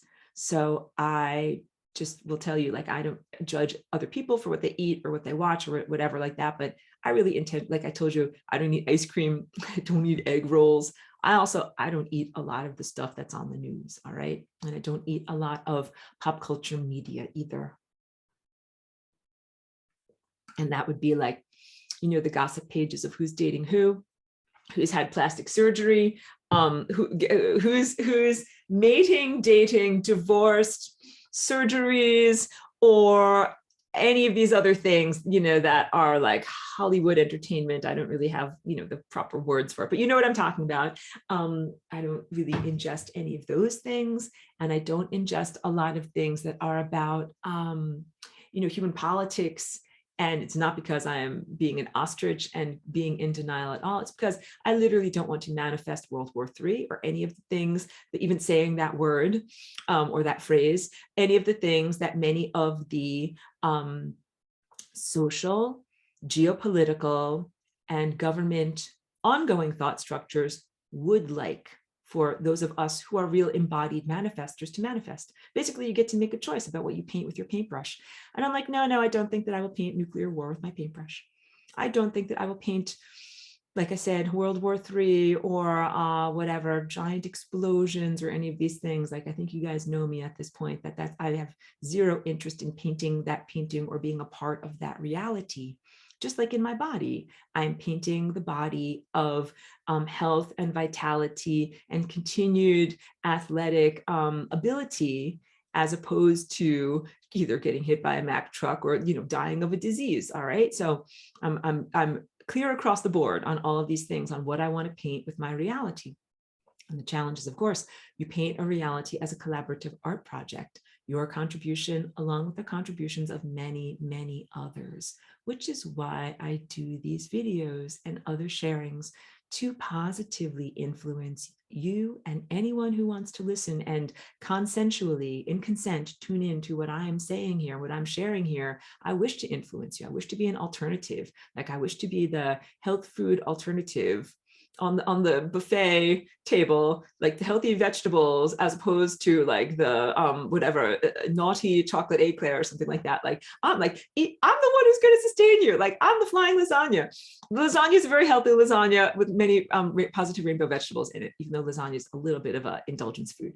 But you understand what I'm talking about. So I am teaching you right now in sun gazing, not only of the mechanics of it, but the profundity of it and the responsibility of it. And so, just like in the physical act of lovemaking, what you are, or I should say orgasm, what you are thinking about in that moment becomes a part of the generative activity. And what you are thinking about in the moment of sun gazing becomes a part of the generative activity.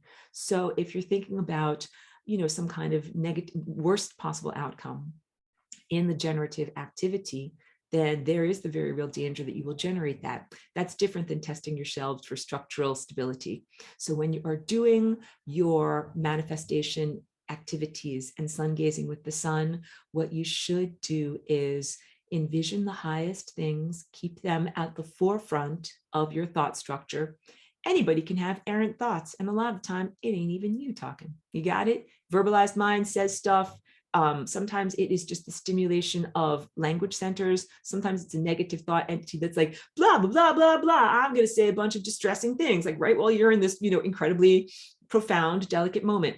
You can say, no, thank you. If you have to respond, you can say, no, thank you. You can say no contract, meaning I have no contract with you. You can say get out. You can say things like, I don't think so.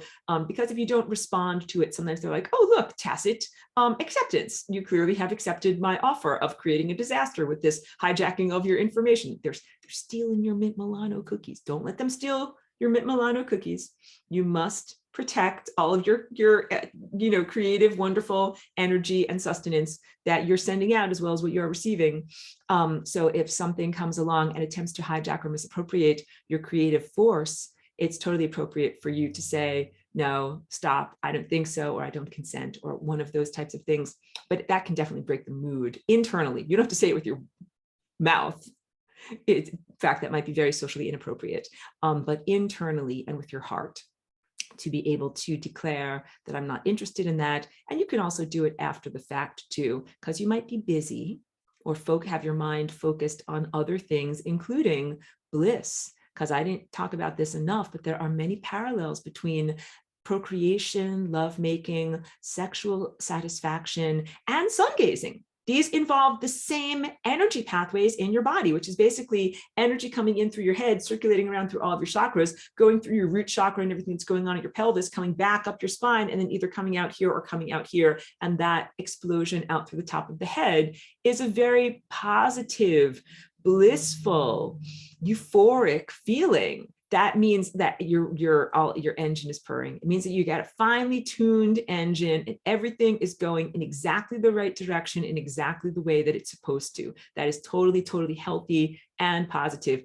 And that's also why, I take issue with human culturalization and religious aspects that put shame on that activity, because it is literally the antithesis of what Christ is, or what achieving this level of imagination consciousness is. It blocks people out from being able to access that, again, for nefarious purposes, not wanting humans to be elevated and empowered, but wishing for humans to remain subjugated. So yes, they have created shame and guilt to prevent you from being able to utilize your own blissful and I want to say the word orgasmic, positive energy uses of your creative life force energy. Yes. So you are allowed to use your creative life force energy. It is gifted to you by God. It is part of your divine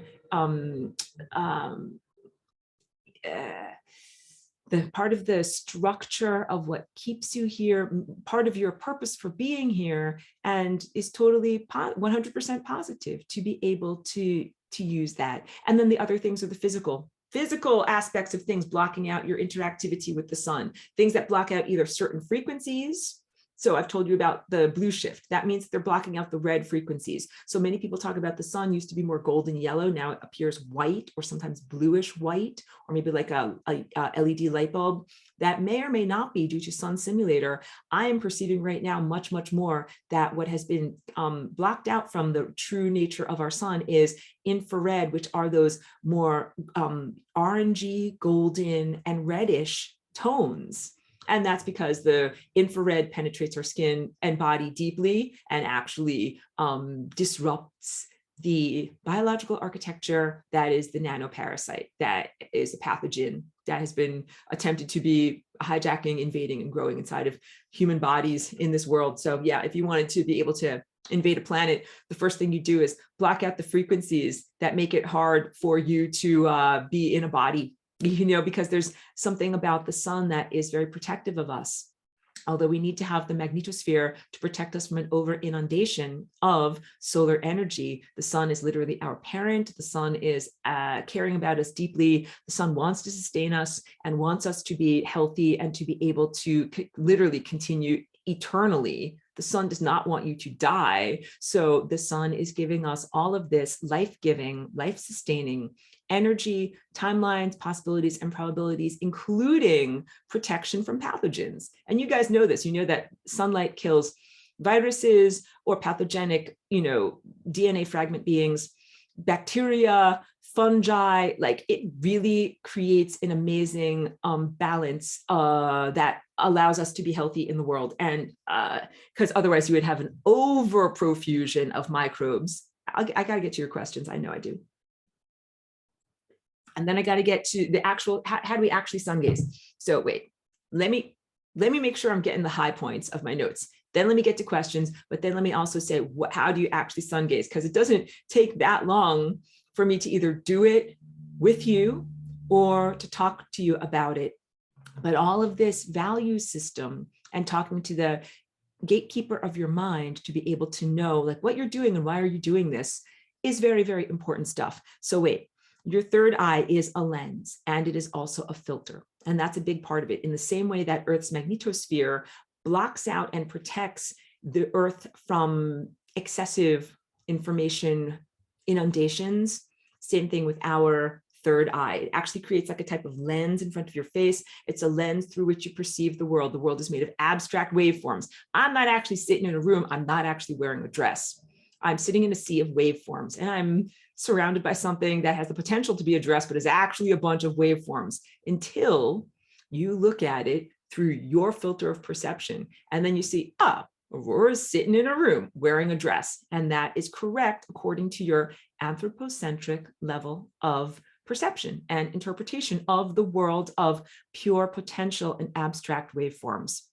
So it's a lens through which you perceive the world, but it's also a filter that filters out things that are not life-giving and life-sustaining. And that would be these errant frequencies, things that are not truthful frequencies, things that are distractions. And I told you about small businesses. Like when you're a small business, you're like, I don't know, like we're gonna have to buy labels. That's gonna be $1.10. Do we have it in the budget? But when you're like a giant company, whatever, like IBM or Apple Computers or something like that, you're like, labels, like buy 10,000, we have plenty, like we have enough. There's not gonna be a bump in the road.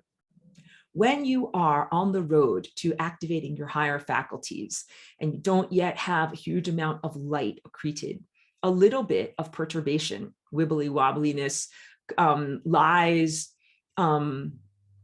things that are pathogenic thought structures that are not truthful and not life-sustaining, a little bit of that can be a major bump in the road. A little misperception or seeing something incorrectly or hearing information that's not truthful can totally knock you off your path, destabilize you, send you down the wrong road. You're like, kapow, like, wow, like I'm spinning wildly out of control. Help me, help me.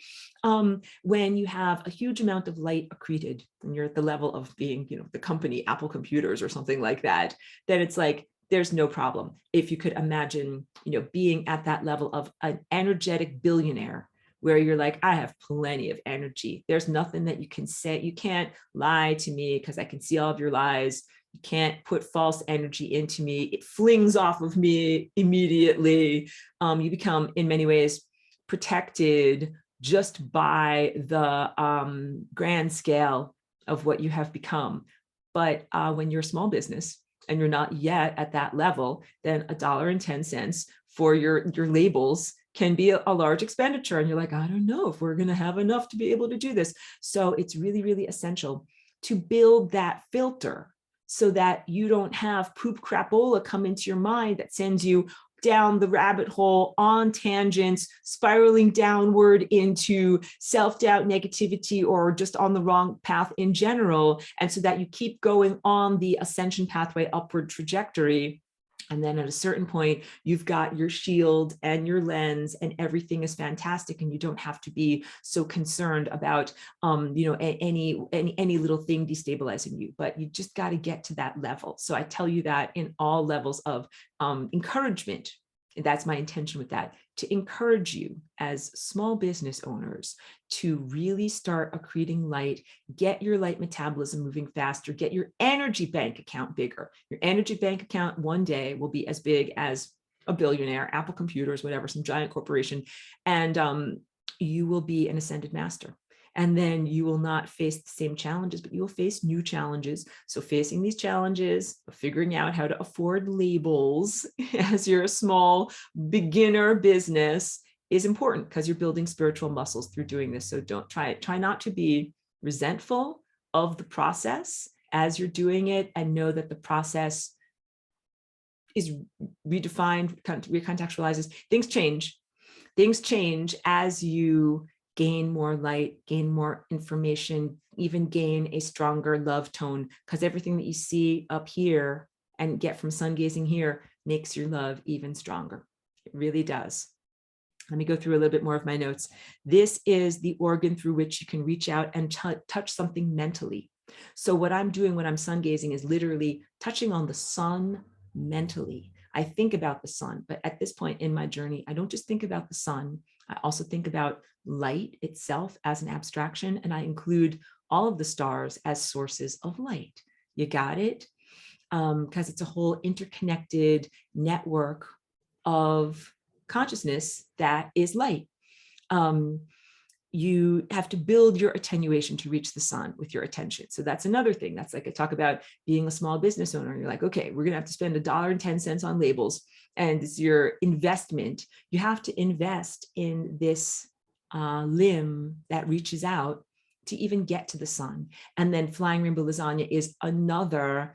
It's expensive. It is energetically expensive. It's why I eat a lot of food to be able to support my flying rainbow lasagna and my physical dancing, and also my non-physical dancing that I'm doing all the time.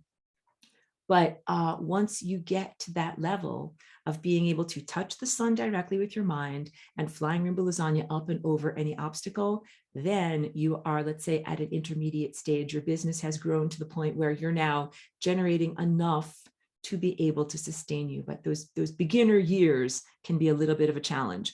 Whatever you are focusing on is what you are ingesting. That is another big one, which is why I choose not to ingest a lot of things from media that I know are full of lies or distortions or false light, that I really limit that. So you have a lens that you are building that will filter out that stuff for you. But also it's essential for you, like, don't overexpose yourself. And that's what I do with the physical sun too. So everyone in town knows me. I wear a giant rainbow hat. So I have one that's like a giant rainbow hat for when it's like 100 degrees out. And then I have a smaller rainbow hat for when it's just a regular day. But don't overexpose yourself to the sun. Don't overexpose yourself to light. Don't overexpose yourself to things that could be harmful or detrimental to your consciousness development journey, which is what I'm using the analogy for of being a small business. Solar wind is consciousness, and the solar wind affects Earth's magnetic field. And the solar wind is a set of ideas and possibilities that are affecting Earth and your earthly life, whether or not you had avocado toast or eggs for breakfast in the morning. It goes right into your toroidal energy field, which is connected to the Earth and which is affected by the sun when emanations are showering upon us. So now we get into the Schumann resonance. I should draw it for you. What's the Schumann resonance? It is 7.58 hertz. And that happens from, if I make Earth a little bit bigger over here, if this is Earth, and then that's the surface of Earth, and then let's say that this darker blue is the stratosphere, atmosphere of Earth. And the Schumann resonance is what happens when light energy actually comes to Earth's planet. I didn't say that right. Light energy comes to our planet in the form of lightning strikes. And then those lightning strikes ring Earth kind of like a bell. And there is a resonance between Earth's surface and the stratosphere. And that is called the Schumann resonance. And it kind of goes, you know, like when you strike a harmonic instrument, like a gong, like you hit it and it goes, wah. And what if there's lots of lightning, many. Sometimes it gets a lot louder and amplifies a lot. So there are already a lot of people who have been following what is the Schumann resonance on these different graphs of space weather that have been available publicly for many years. And then recognizing on certain days when there's a lot of energy coming to our planet, making our energy, vibrate very fast or very loud, very intense is a good word. when there's a lot of energy coming to our planet and that vibration is extremely intense, people feel it. That's what I'm trying to say. So this wasn't so much of a side hobby 10 years ago, but now it is much more. People following the Schumann resonance and talking about it and saying either like, well, I had a headache, I felt nausea, I felt like I had to take a nap, or some people are like, I felt great, I was totally energized, I couldn't sleep, I got up, I cleaned my whole house, or, you know, painted a painting, I painted a masterpiece. Everybody responds to this energy differently, but it affects your biology and your consciousness and your energy and your thoughts and your feelings. Sometimes people feel great. They're like, hooray, Schumann, the Schumann graph is a whiteout, you know, meaning like it's off the charts. They're like, hooray, I feel fantastic. And some people are like, no, ow, like my aching this, my aching that, I'm going to go throw up now. And then I have to lie down for a nap. Like not everybody takes it in the same way. There's no judgment, but it affects your biology, your emotions, and also human social dynamics, human social patterns, and human emotional patterns, and even dogs and cats and all sorts of different wonderful organisms that are in this world, because we all are living on this planet and we all respond to this energy that is coming to this planet. So that's the solar wind has a huge impact on us. It is I said a set of ideas. The sun is going to think something at you. I turn on some music. The sun is going to think something at you. Like I can't even say that sentence. The sun is going to think something at you. Wait, make it louder. I'm thinking something at you. And then you're going to have like the wind is blowing back your hair, like, like it's very loud. I know you're thinking something. But that's what the sun is doing. The sun is totally aware of events on Earth at all times, down to the minutiae of your ordinary daily existence, and is constantly sending out music to rectify, heal, and rebalance the situation. And sometimes it's like gentle, gentle, nice music. And sometimes it's like, get ready. Headphone wearers, get ready.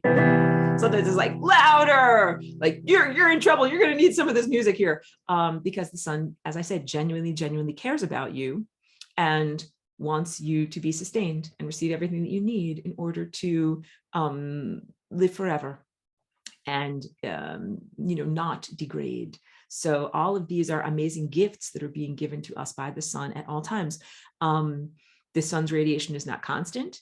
I already talked about coronal mass ejections, and that all of this stuff is having an effect on your DNA in exactly the same way. Flying rainbow lasagna is having an effect on your DNA.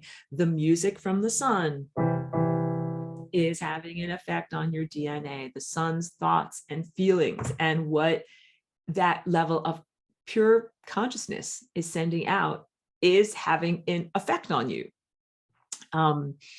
And also, yes, the sun's weather affects Earth's literal weather. It can create storms. It can create all sorts of things. So there's the literal weather and the psychic weather. And I often talk about that in my FRL dance class, because sometimes it's time tsunami and then sometimes it's smooth sailing. And these are very, very different experiences. And I dance every day. So I'm very, have good experience at being like, yep, like what's the weather report like for today? Sometimes a lot of turbulence and difficulty in doing these navigations, and sometimes smooth sailing. So it really depends.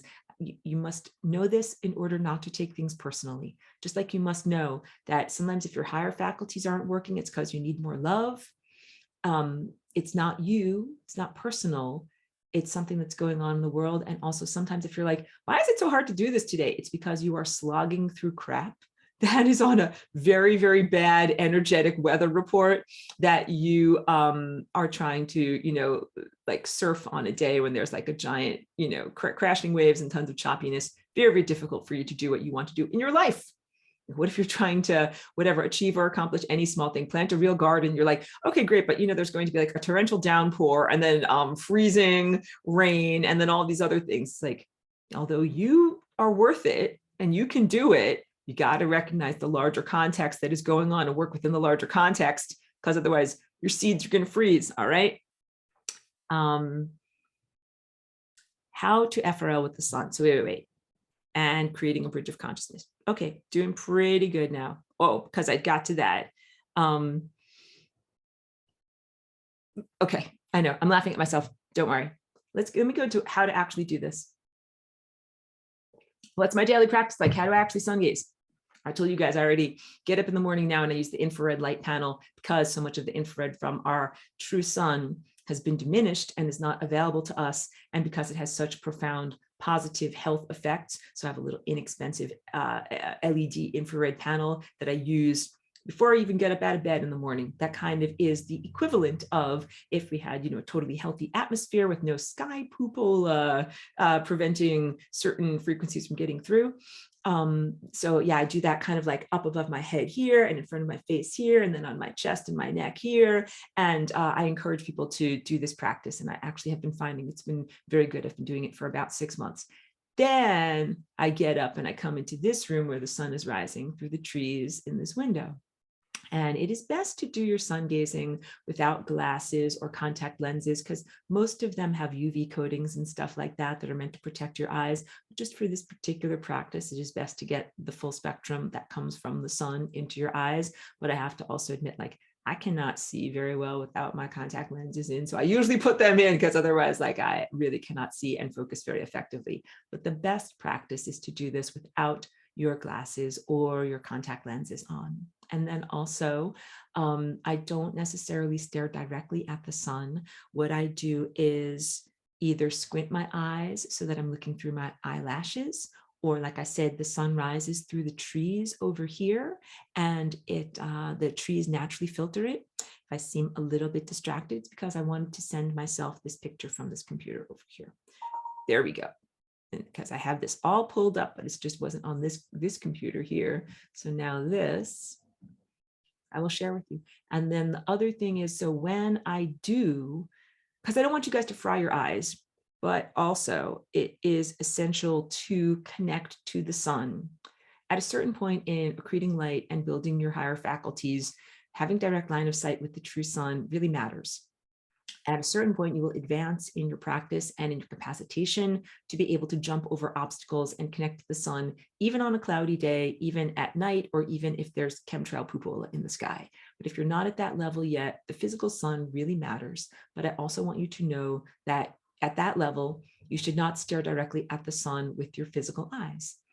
That if anything, use the brim of a hat to kind of shade it out, or the edge of curtains or trees or something, so that it is not the full-on, I want to say, extremely strong energy that comes directly from the sun.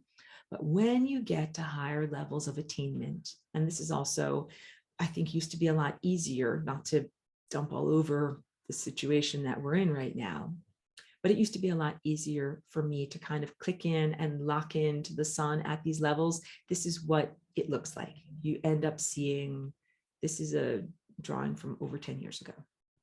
You end up seeing the sun as this type of violet disc, and then radiating outward various, what are they, auras or energy fields in the colors of the rainbow, going from violet all the way to the outer perimeter where you will find red.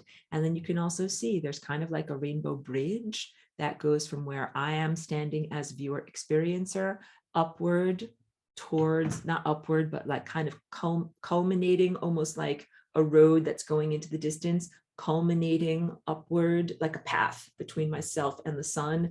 And then also these, they almost look like wing structures coming out from the sides, and then also a vortex coming in through the top. And that is partially optical light and partially non-optical light.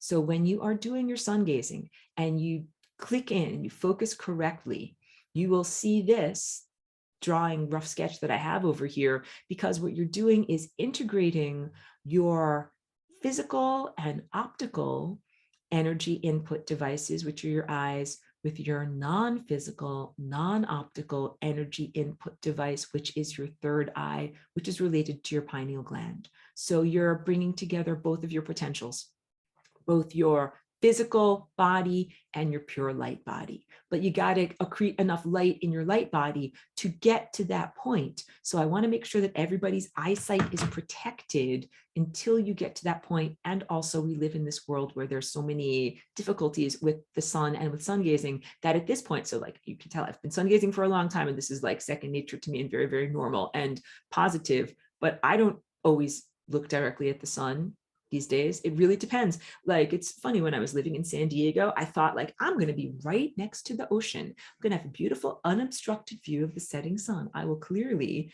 be capacitated for sun gazing.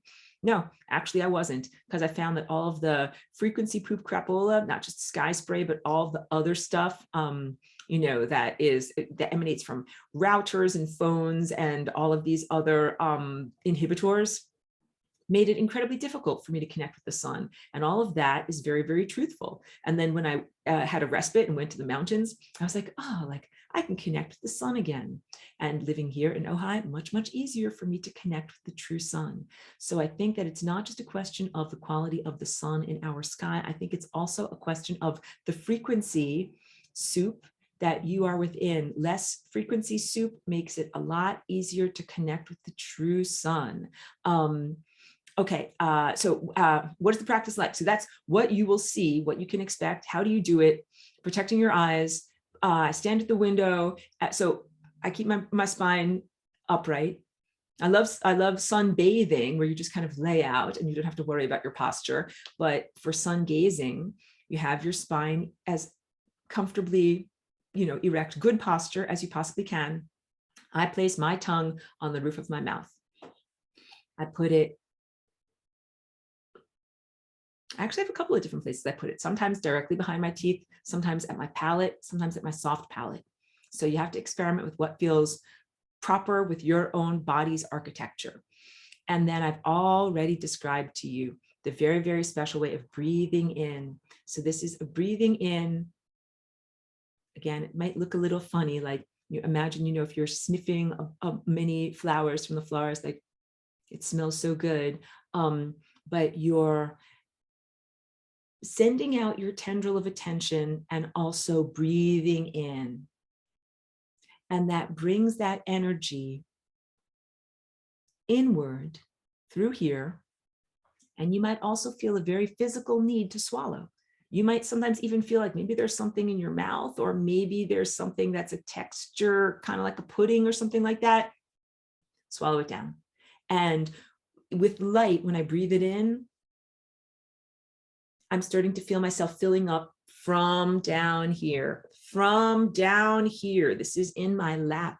So I do my sun gazing standing up at the window, because there is just not a comfortable way for me to be able to, like, oh, sorry, I just, jiggly wires, sorry.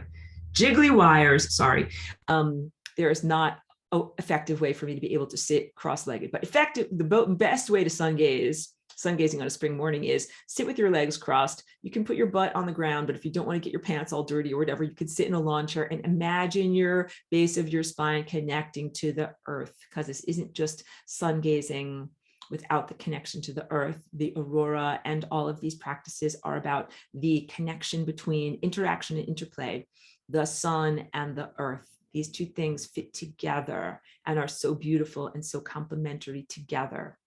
And then as I'm sitting with my legs crossed, or as I'm standing and I breathe in, I start to feel my energy filling up the way that a cup of water fills up, and I breathe in many times.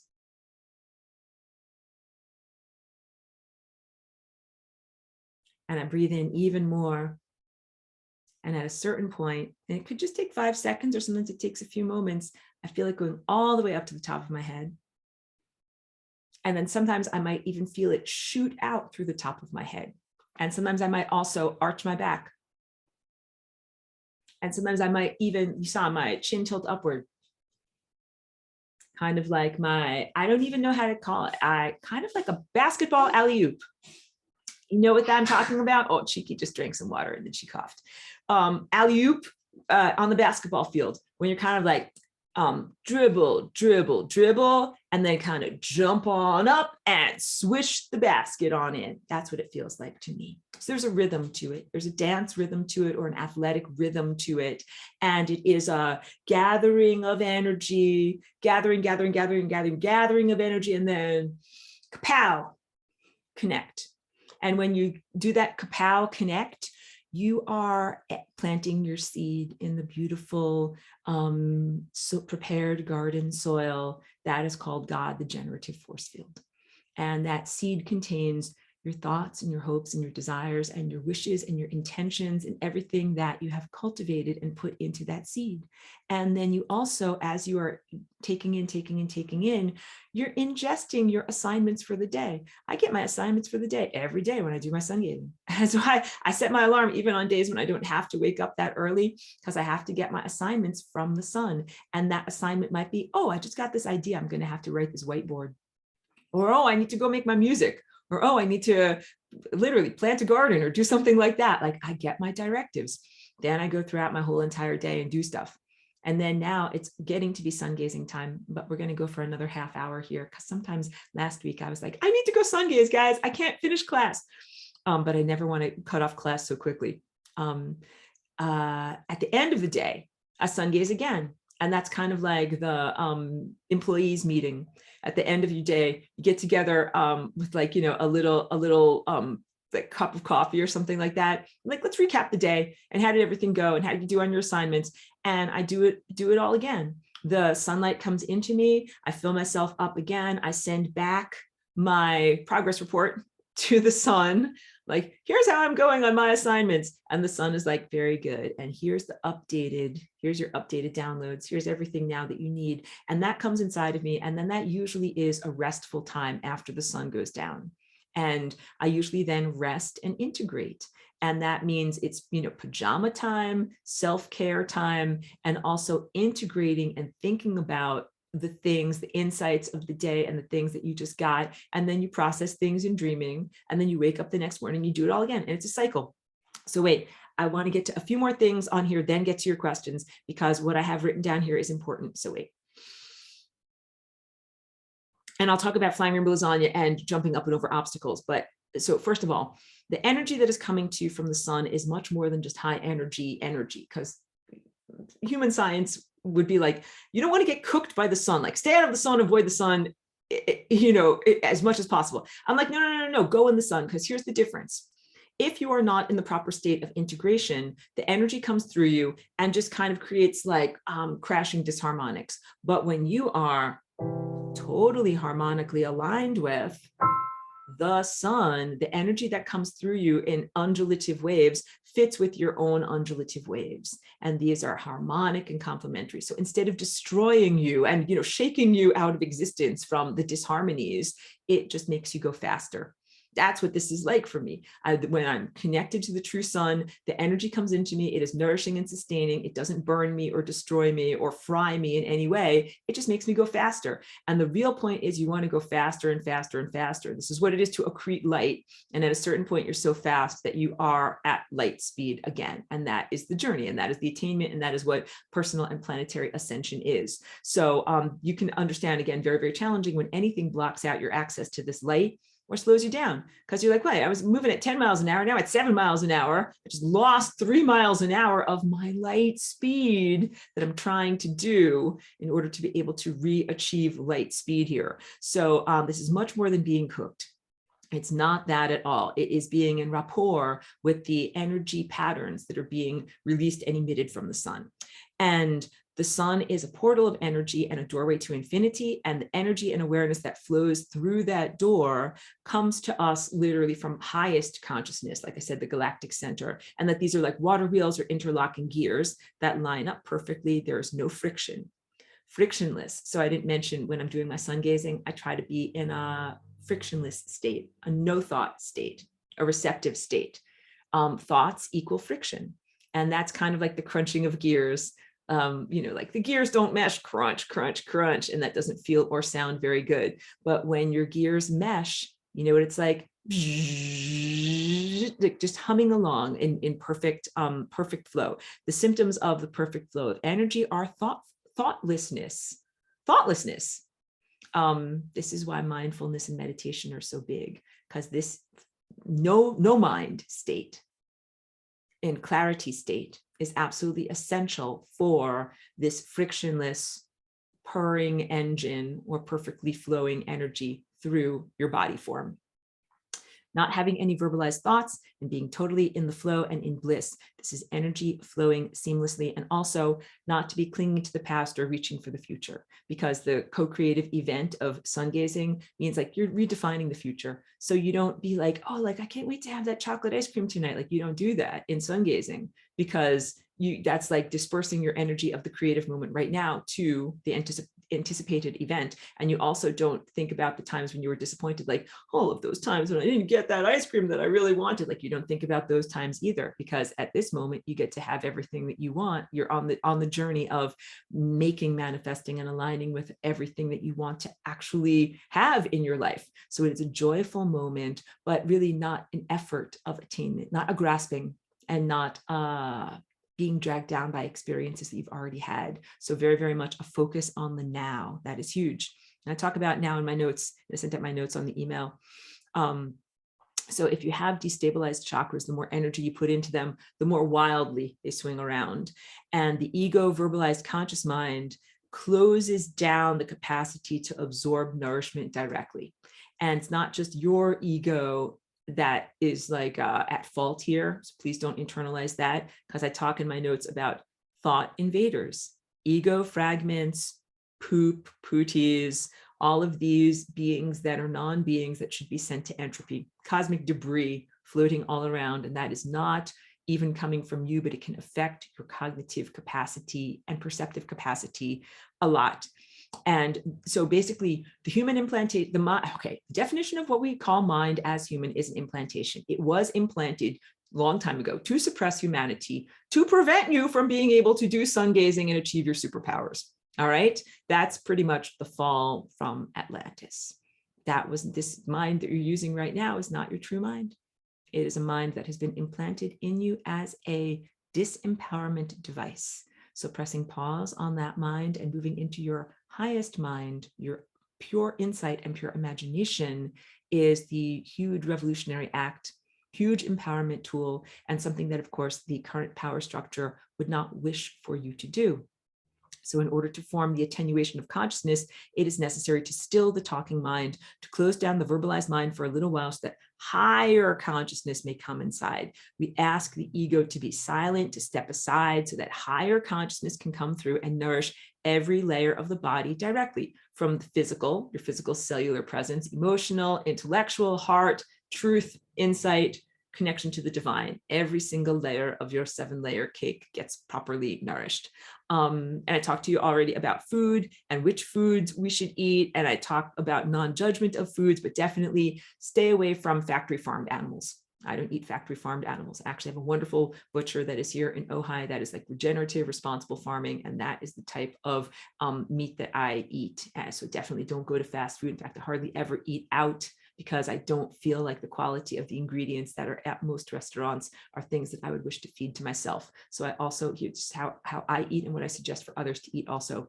I eat unprocessed foods, because even like there's a big difference between the life force energy and information that is contained within the cellular structure of an apple, as opposed to applesauce. Applesauce, even if they didn't add any additives to it, it's all mushed up and smushed up by the time it gets to you. Its life force energy has dissipated. So of course you can make your own fresh applesauce, but make it out of a fresh apple and smash it up and then have it in your plate. Very, very different than buying processed foods. So I buy ingredients that are holistic organisms, plants and animals, and then I make them into my stuff. Although I do buy almond flour that has already been, pre-ground, and because that's just a lot of challenge to be able to do that on your own. So I get that direct from a farm. So blah, blah, blah, like not to hold myself up as a paragon of excellence or anything like that, but, trying to find just unadulterated whole ingredients and then make your food out of those whole ingredients. That is the best way to nourish your light body in this time and place. So I say this because there's tons of vegetarian and vegan kind of processed foods and things out there that are not that healthy and positive for the body. Certainly many, many processed meat products, none of which is appealing to me. That's why my dog wants to eat a pepperoni off of the sidewalk, because we don't have that food in our house. But, we do have other things like whatever, like, a piece of a piece of chicken, like cooked chicken on the grill, on the fire, and then eat it. That is very, very different than like processed chicken nuggets. Do you understand what I'm talking about? So please try to eat food that has the most light in it and is the least processed that you could find available. And also please find things that are not genetically modified, because that is an affront to the genetic code and to God's divine plan and divine consciousness and divine intelligence. So yeah, okay, wait. Negative thought entities, and I go to lesson 18, we'll be heading in on that soon. This is a small part of life. This is emphasized in my notes, because in our class, I talk about negative thought entities and want you to be empowered by knowing about them, but I don't want you to spend all of your thought energy on thinking about them, because again, that goes into your world seed. Just like I don't want to manifest World War III, I don't want to manifest a lot of negative thought entities. So this is what I write.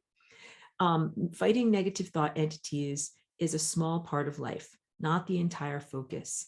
And being a conscious creator is being responsible in one's creation. So this really should be a joyous and joyful activity, not constant scrubbing, bucket and a mop, chorefulness, scrubbing the cosmic toilet, which is what it is to fight against negative thought entities. So be mindful of your mind, be mindful of their attempts to hijack your creation, but by all means, spend like 97% of your creative energy on the generative act of cosmic lovemaking and divine co-creative partnership, 3% on fighting against negative thought entities. All right, small amounts. Okay, and when this is really good, actually. Wait. Oh, and I didn't get to that. Bless your food. I do that every time I eat. And I really recommend that you do it too. Blessing your food can be non-denominational. If you find organized religion to be distasteful, you can simply say, I receive in gratitude. I'm so grateful for what I am eating. I thank the existence of the plant and the animal to be able to ingest this. And if you feel comfortable, you can thank God directly. And you can also say, I bless this food, or I ask for a blessing on this food, or you can say, may this food be filled with light, or may I ingest all of the wonderful light from this food. Just the act of gratitude is an alchemical process of transforming something from an inert object into something that is absorbable in your intestines. And when I talk about babies, little infants having to learn how to nurse from their mothers, there is something called failure to thrive, which is when their intestines don't know how to absorb food. And babies who have failure to thrive, like, you have to caress them and you have to tell them, like, it's okay. Like, I know you're here on earth and that it's hard to eat this food, and we have to help you to feel good and happy and comfortable and have it come inside of you. And it's essential for you to do that for yourself as well. To be the blessing of the food is like recognizing that being alive is a gift, receiving food to sustain us here is a gift and not a chore, and that we are in gratitude, and the activity of saying, like, wow, like, thank you so much, or, thank you so much, or say to the actual food, thank you so much, and also thank your body, thank you so much. That is, when I say alchemical, it is a transformative, radical event of consciousness that makes the light in that food more available to you.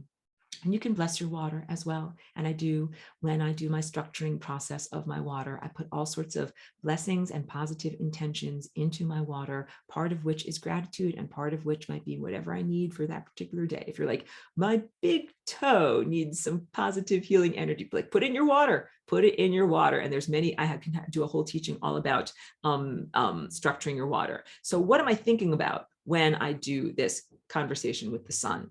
I'm inhaling timelines. That's me inhaling some timelines. I'm inhaling love broadcasts from the sun. I'm inhaling possibilities for the future, which is why you don't anticipate and think about the chocolate ice cream that you want to eat later. I'm placing my own thoughts and my own desires into it.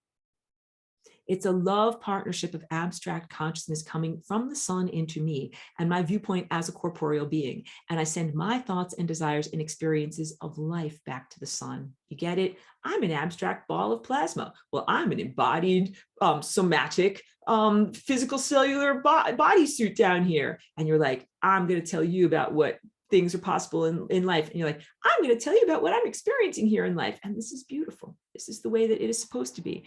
Energy impulses come from the brain to extremities and then return to the brain. This is similar to the biofeedback loop that you have with the sun. So the sun, plasma being, sends out light to you, and you have all sorts of experiences as a sensory apparatus, and you send that information back to the sun as a consciousness event. And so eating the sun is a big part of it. And that's one of the only times in your life when you will have one of these direct loops between the sun and you. Usually it's indirect, like light is bouncing off of something else and then, or beaming from something else into you, but really only when we are directly connecting to the sun or a star is when we are connecting with the fewest number of intermediaries with the source of light directly. So it's a very, very powerful activity.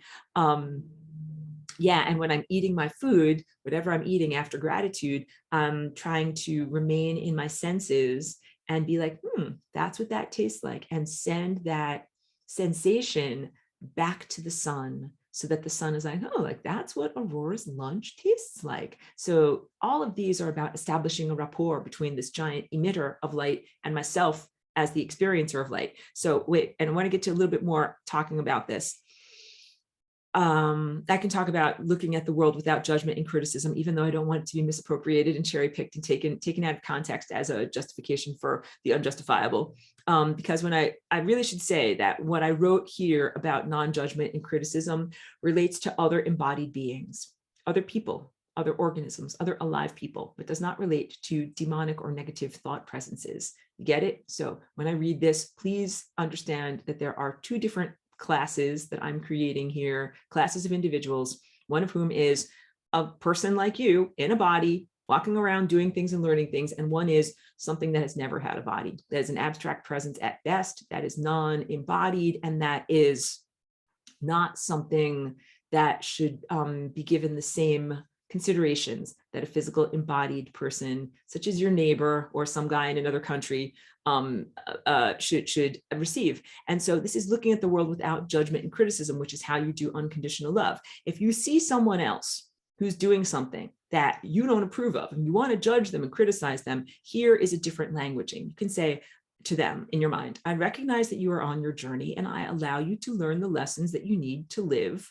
for your life and your evolution. So that would be like if I saw someone eating some whatever genetically modified crap food, instead of me judging them, be like finger pointing, blame, this is wrong, be like, hey, I recognize that you need to do that on your journey or whatever, doing something that I would totally disapprove of.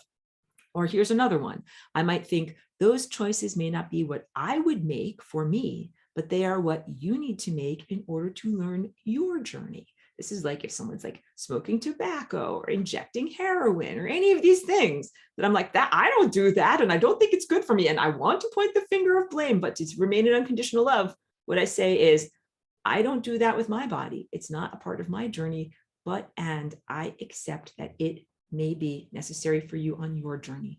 But none of this relates to a demonic presence that might be incredibly violent and harmful, because there's no way in the world that I'm going to be like, oh, demonic thought presence, I recognize that you're on your journey and that you need to be demonic and harmful towards people in order to learn your life lessons. Like, I hope you can see the facetiousness in my face of what I'm saying, that I'm totally lying right now, that I'm totally not believing in that, because I don't justify that at all. So people who are alive and embodied have I have acceptance for them on one level, but people who are not alive and who are not embodied and who are negative thought presences, or maybe who never were embodied, I have a totally eye-rollingly different set of standards as to how I deal with them. I have, total acceptance of them, which is basically that they are totally, I want to say the words evil and dark and unredeemed, but those words are very, very heavy, but you understand, like,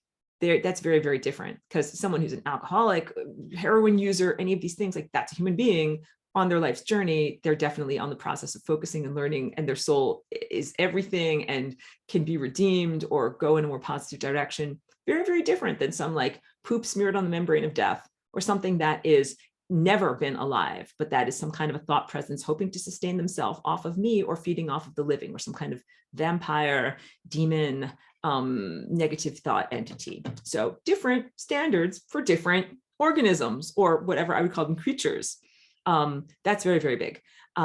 because I don't want, that's why I hesitate sometimes to talk about these things, because what I was talking about 10 years ago, I was like, yeah, I'm not speaking about some kind of, demonic thought form entity. I'm really talking about other people in your life. Like, how do you walk through your life in unconditional love? Like, wow, that guy's over there doing that. It's not my way, but it's his way. Let him do his thing. But also in life, if someone else's thing is like, whatever, shooting a lot of bullets or whatever, exploding things around them, like, don't be around them, because that's not something that is on your path or what you want. So the problem is that demons tend to place themselves in your path, and you can't just be like, oh, like, you can, demon, like, you go do your thing, I'm over here doing my life, like, you do you. You can't do that with the demon, because they tend to place themselves directly in front of you and be like, distract you or try to require your attention. They require your response in some way. So they are very, very most definitely not just free to do their own thing when their own thing requires your observership and your attention. You got it. Two totally different circumstances and situations. Yes. But that aside, because this has to do with like how to be in unconditional love, where your energy is flowing as you are creating things in the world, in reality, and who you respond to and what you respond to in terms of using your cognitive ability. And then the point of doing this self-cultivation and being in non-judgment is to live at this level to accrete more light. It helps you to gain your higher faculties. And it really does. But again, apply it to the living. You gain deeper insight.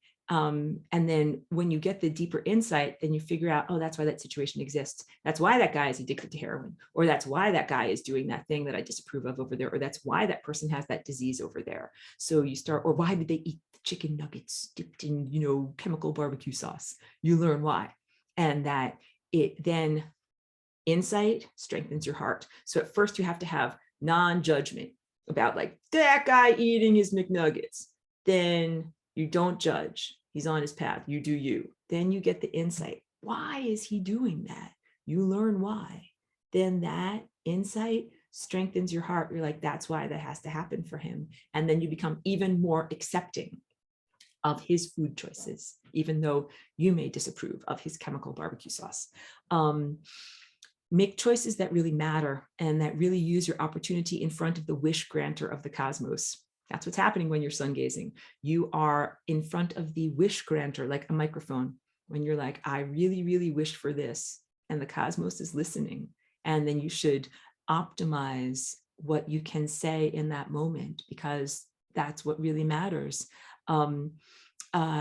The reality that you will be creating will be a reality of love, as opposed to a reality based on judgment. So that's very, very big. When you rise out of judgment and then you are in front of the wish granting microphone of the cosmos, the things that you are asking for you're asking for them out of love, not out of judgment. And that's big.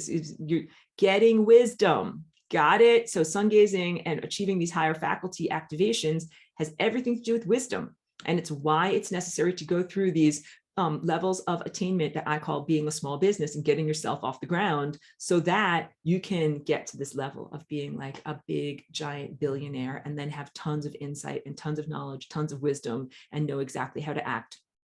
You're being gifted with a reality creation apparatus. And what is it that you want to create with it? What is on your personal agenda and what is on your universal agenda.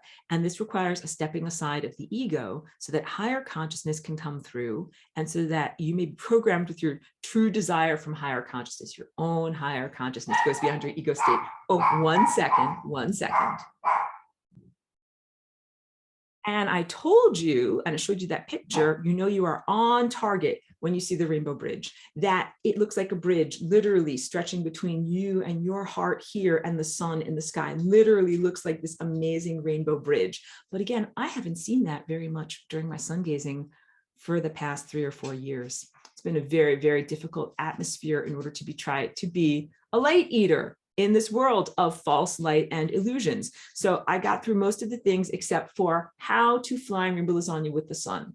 So this is how I get over and past the false light and the illusions. The flying rainbow lasagna is the end result of the oscillation of the singularity. There is singularity inside of me. You can imagine it inside of your heart. You can imagine it inside of your center of your brain. And there is singularity inside of the sun. And when I do my sun gazing and flying rainbow lasagnaing with the sun, what I imagine is that that singularity is either oscillating back and forth between those two positions so fast, using this as a tool, as a bridge that bridges those two places, or as a bending and folding of time-space reality fabric, so that the sun is not 93 million miles away, but it is right inside of me. It is right in here. And that's actually my practice right now. But sometimes I do this thing that is like a very, very fast oscillation between me and the sun. But also really what I've been feeling most lately is that I have the sun inside of my own mind here, that there is no space between my mind and the sun's mind, and that drawing in of energy is a total sustenance activity that happens not across vast distances of time or space, but is instantaneous and instant. So what does that activity look like? Sitting comfortably or standing with the sun, tongue on the roof of my mouth, breathing in the energy. And as I'm breathing in, I'm also imagining a giant cone is made between me and the sun. A big giant swoop, making one of these shapes. And then the energy comes back to me. And then there's another swoop back to me. And then the energy back to the sun, a swoop. And we do this 8 times, back to me, swoop, back to the sun, swoop, back to me. That's an amazing level of partnership between myself and the sun. So different even than sending out my tendril of attention like a line. It becomes this dancing, undulative, swooping motion, and we do it 8 times. 1, 2, 3, 4, 5, 6, 7, 8. Got it. 1, 2, 3, 4, 5, 6, 7, 8. And I do that very, very fast. That is what flying rainbow lasagnaing with the sun is about. So I know I spoke for like an hour and a half all about the value system and particularities of it. How long does it take to do either flying rainbow lasagna with the sun or sun gazing or a combo of the two? It could take you 5 seconds. And I've done that sometimes, but this was like a long time ago, but I was like kind of like on the run, like having to, not on the run. I was going through an airport, having to get to a particular plane flight. And I was pulling my cart and trying to get there fast. And it was one of those long places with sunny windows. And I'm like walking along to get to my flight, pulling my suitcase, but there's the sun. And I'm like, sun gaze, walk along, sun gaze, walk along. Sometimes it's fast. That's like eating your breakfast muffin while you're like on the run because you got to get to your plane flight. But I also sometimes take a long time to do it. Like that video where I shared on a Sunday morning that I was, sitting out there. You can do it for 5 minutes, 10 minutes, 15 minutes, for as long as you need. I find in the wintertime, I need a much longer session because I'm so hungry. I need a lot of light. And in the summertime, I feel full after like 2 minutes, because also during the summertime, I'm getting a ton of sun connection all throughout the day. So if you are like, okay, also just very briefly, and then I'll get to your questions. Here where I live, and I live here for a purpose, sunny California. It's usually sunny. This has been one of the most rainy, dreary winters. It's been very, very difficult for a light eater like me. So usually I'm outside all day long doing outdoor activities, getting a lot of just physical sunlight on my body, and also not having to be covered up very much. But we've had cold and rainy weather. And so I can relate to how anybody might feel in your more wintry traditional climate, where you're like not getting that much sun, not getting that much vitamin D. And it's a real challenge. So for me, this past winter, like I've gotten as much sunlight through the window as I can get. And I try to get out on days when it's warmer and I might be all bundled up in a scarf, but at least my face will get some sun on it. But definitely a challenge. As the sunlight gets stronger and the seasons change and we get warmer in the northern climate, northern hemisphere, then I might have to be like outside for an hour. That might feel right to me. I might sun gaze for an hour, because after the winter, I'm like, I'm so hungry. Like when you haven't eaten and you fasted, and then you're like, now eat a lot of calories. I'm like, I have a lot to make up for. But then as I get more and more and more light, I'm kind of like back up to light speed. Then my sun gazing sessions are usually a lot faster. And in the summertime, then I'm usually like 5 minutes in the morning, 5 minutes at night, but then also a whole day of being outside in rapport with the sun. And a lot of what I do with gardening has to do with recognizing light, moving plants from this sunny spot to this shady spot, from this shady spot to this sunny spot, like interacting with light quite a lot. So your practice might change depending upon the seasons. And I'm definitely aware, like it's in a few minutes going to be sun gazing time through my window over there. And I don't want to miss the light because this time I'm this poor starving street urchin. I'm joking, but I am very hungry for light this time of year. And so that's why it's so important for me to be able to make my appointment and have my employee meeting with the sun. So now back to Melissa's question from hours ago. And thank you for being here, Melissa. Says, been in a foggy place for a little while. Got it. She got her first cell phone and had some clear moments after using the infrared panel that morning. That's beautiful. And I'm so, so pleased to hear that. Yeah, I have found positive physical body improvements and positive cognitive clarity improvements, and a lot in terms of my energy levels, because without light, I feel like very whatever, not that energized, not as energized as I usually am, and my brain not functioning as fast and not as creatively inspired as I usually am. So yeah, the infrared light panel has been helping me a lot. And I recommend them to other people because, first of all, I don't think that there is a way to overdose on it. I don't think that there's a problem, no matter what other medical treatments or, information or pharmaceuticals you might have to take or do for your body. Like, I think it's pretty safe for almost anyone. And only positive things, I think, happen in your body from exposure to this infrared. So I really don't think that there's anything that you have to limit yourself on that at all. And I do maybe like 5 minutes on a body part, 5 minutes, 5 minutes, 5 minutes, 5 minutes. You don't have to do it for 5 hours, but I think even if you did for 5 hours, I think you'd be fine. Pedro says, is the black hole a sun in a higher dimension? Great question. I could talk for hours about what a black hole is and how that relates to a sun. But basically, right now we live in this world of mortality. We don't live in the world of ancient Atlantis. In the world of ancient Atlantis, we didn't die and suns didn't die. And plants and animals didn't die, and everything was alive and nobody ever died. In this world, people and things die, including suns, even though they're a grand scale in terms of their lifespan, which could be billions of years, which is almost unimaginable to an organism that can live 100 years at the most. Stars still have a lifespan in this world. And when that lifespan is over, there's no longer the balance between the cosmic wind blowing outward and the crushing gravity coming inward. That is literally what sustains a star. When we talk about the love tone is an equal giving and sharing. So love tone for the definition of a star is, I send out this much energy in terms of the cosmic wind, and then also this much of my own mass, my own gravitational mass as a plasma being is coming inward. And there must be a balance. I'm sending out 100 units, I'm crushing inward with 100 units. But what if I stop sending out 100 units? Then all I have is the crushing inward of 100 units. And what happens is it collapses into itself and kind of does a backbend into its own reality and really never stops. That is what singularity is, this endless tumbling inward backbend. That is what death is. And that is what a black hole is. And it is another example of singularity or a doorway to infinity. That is what the black hole is. So it's not to say that it's a sun in a higher dimension, and also that singularity is a doorway, that everything that crushes inward and goes into that doorway, it doesn't end on its journey. The doorway exits into another reality. So it is really the exit of that consciousness of a star that doesn't exist in this reality anymore. But that consciousness of the star still exists, but just not here, which is exactly the same analogy to anyone that we have lost.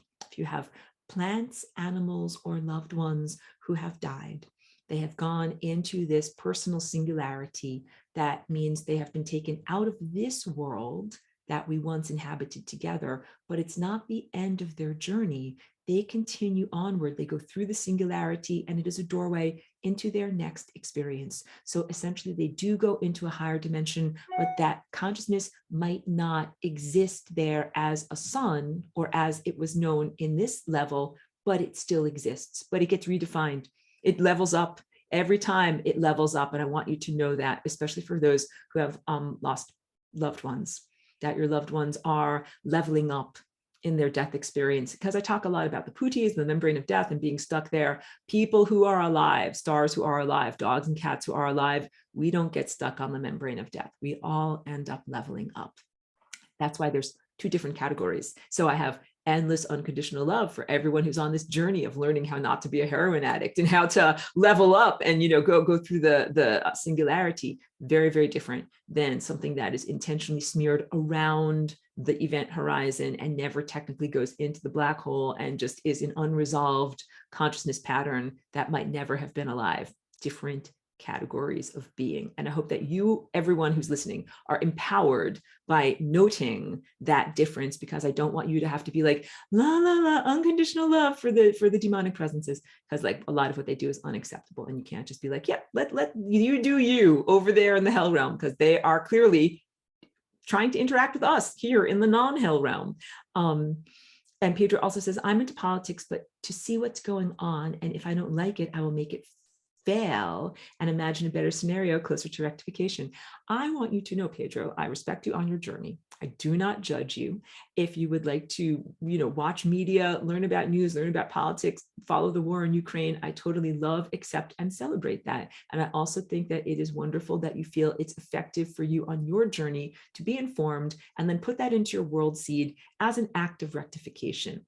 That you're like, yeah, I want to know about what's going wrong in the world, and then be able to create the antithesis or the complement or something that is healing and better. And I think that that's very, very fair. So I think watching the news or being informed as an act of empowerment for co-creative activities is positive and good. I think that unconscious absorption of media can be troubling and perturbing. And sometimes the TV is on in the background in my house where I live here with someone who likes to watch TV and likes to ingest that stuff, but I'm not judging them. That's who they are on their path, but it's not what I want inside of me. And I notice it affecting me, kind of perturbing me a little bit. And then sometimes I have to be like, wait, like, that's not what I really think, or that's not what I really feel. And where did that come from? And why do I want to buy that, like a cupcake icing kit? Because I heard it on TV. It was like for the holidays. So I don't eat that stuff and try to stay away from it just because I find it is better for my practice. But everybody's on their path, and I respect you on your path. And I think that that can also can be effective if it is your choice. Thank you, Melissa. Love you back. Thank you for being here. So gonna open the floor to any more questions or comments. Then I will sun gaze, and thank you for understanding. So, but I definitely want to be able to make, because I'm sure that people have thoughts and responses to what I'm talking about. And also your thoughts and responses, you can give it to me as always. Comments on YouTube, comments on Patreon, and also you can email me. My email is flyingrainbowlasagna@me.com. And I'm pretty responsive to emails, even though some beautiful people in this class have emailed me, and I still owe responses because sometimes I also get busy on my various different things, which also sometimes involve genuine garden projects and other stuff. You're so very welcome, Adam. Thank you for being here. And I recognize like everybody has schedules, lives, commitments, and other things. So I'm always so pleased when people are able to tune in live. And then also so pleased when people are able to catch the archive, because there's a pretty solid group of about 300 people that almost always catch the archive. And that also makes me feel very good, and continue respect and appreciation for the comment section, because like I said, on here in YouTube, when I put these up, like a beautiful comment question about what's an alternative to calling it Christ consciousness? If there's heavy cultural baggage on calling it that, what's another name for it? Figuring out things like that, or just the level of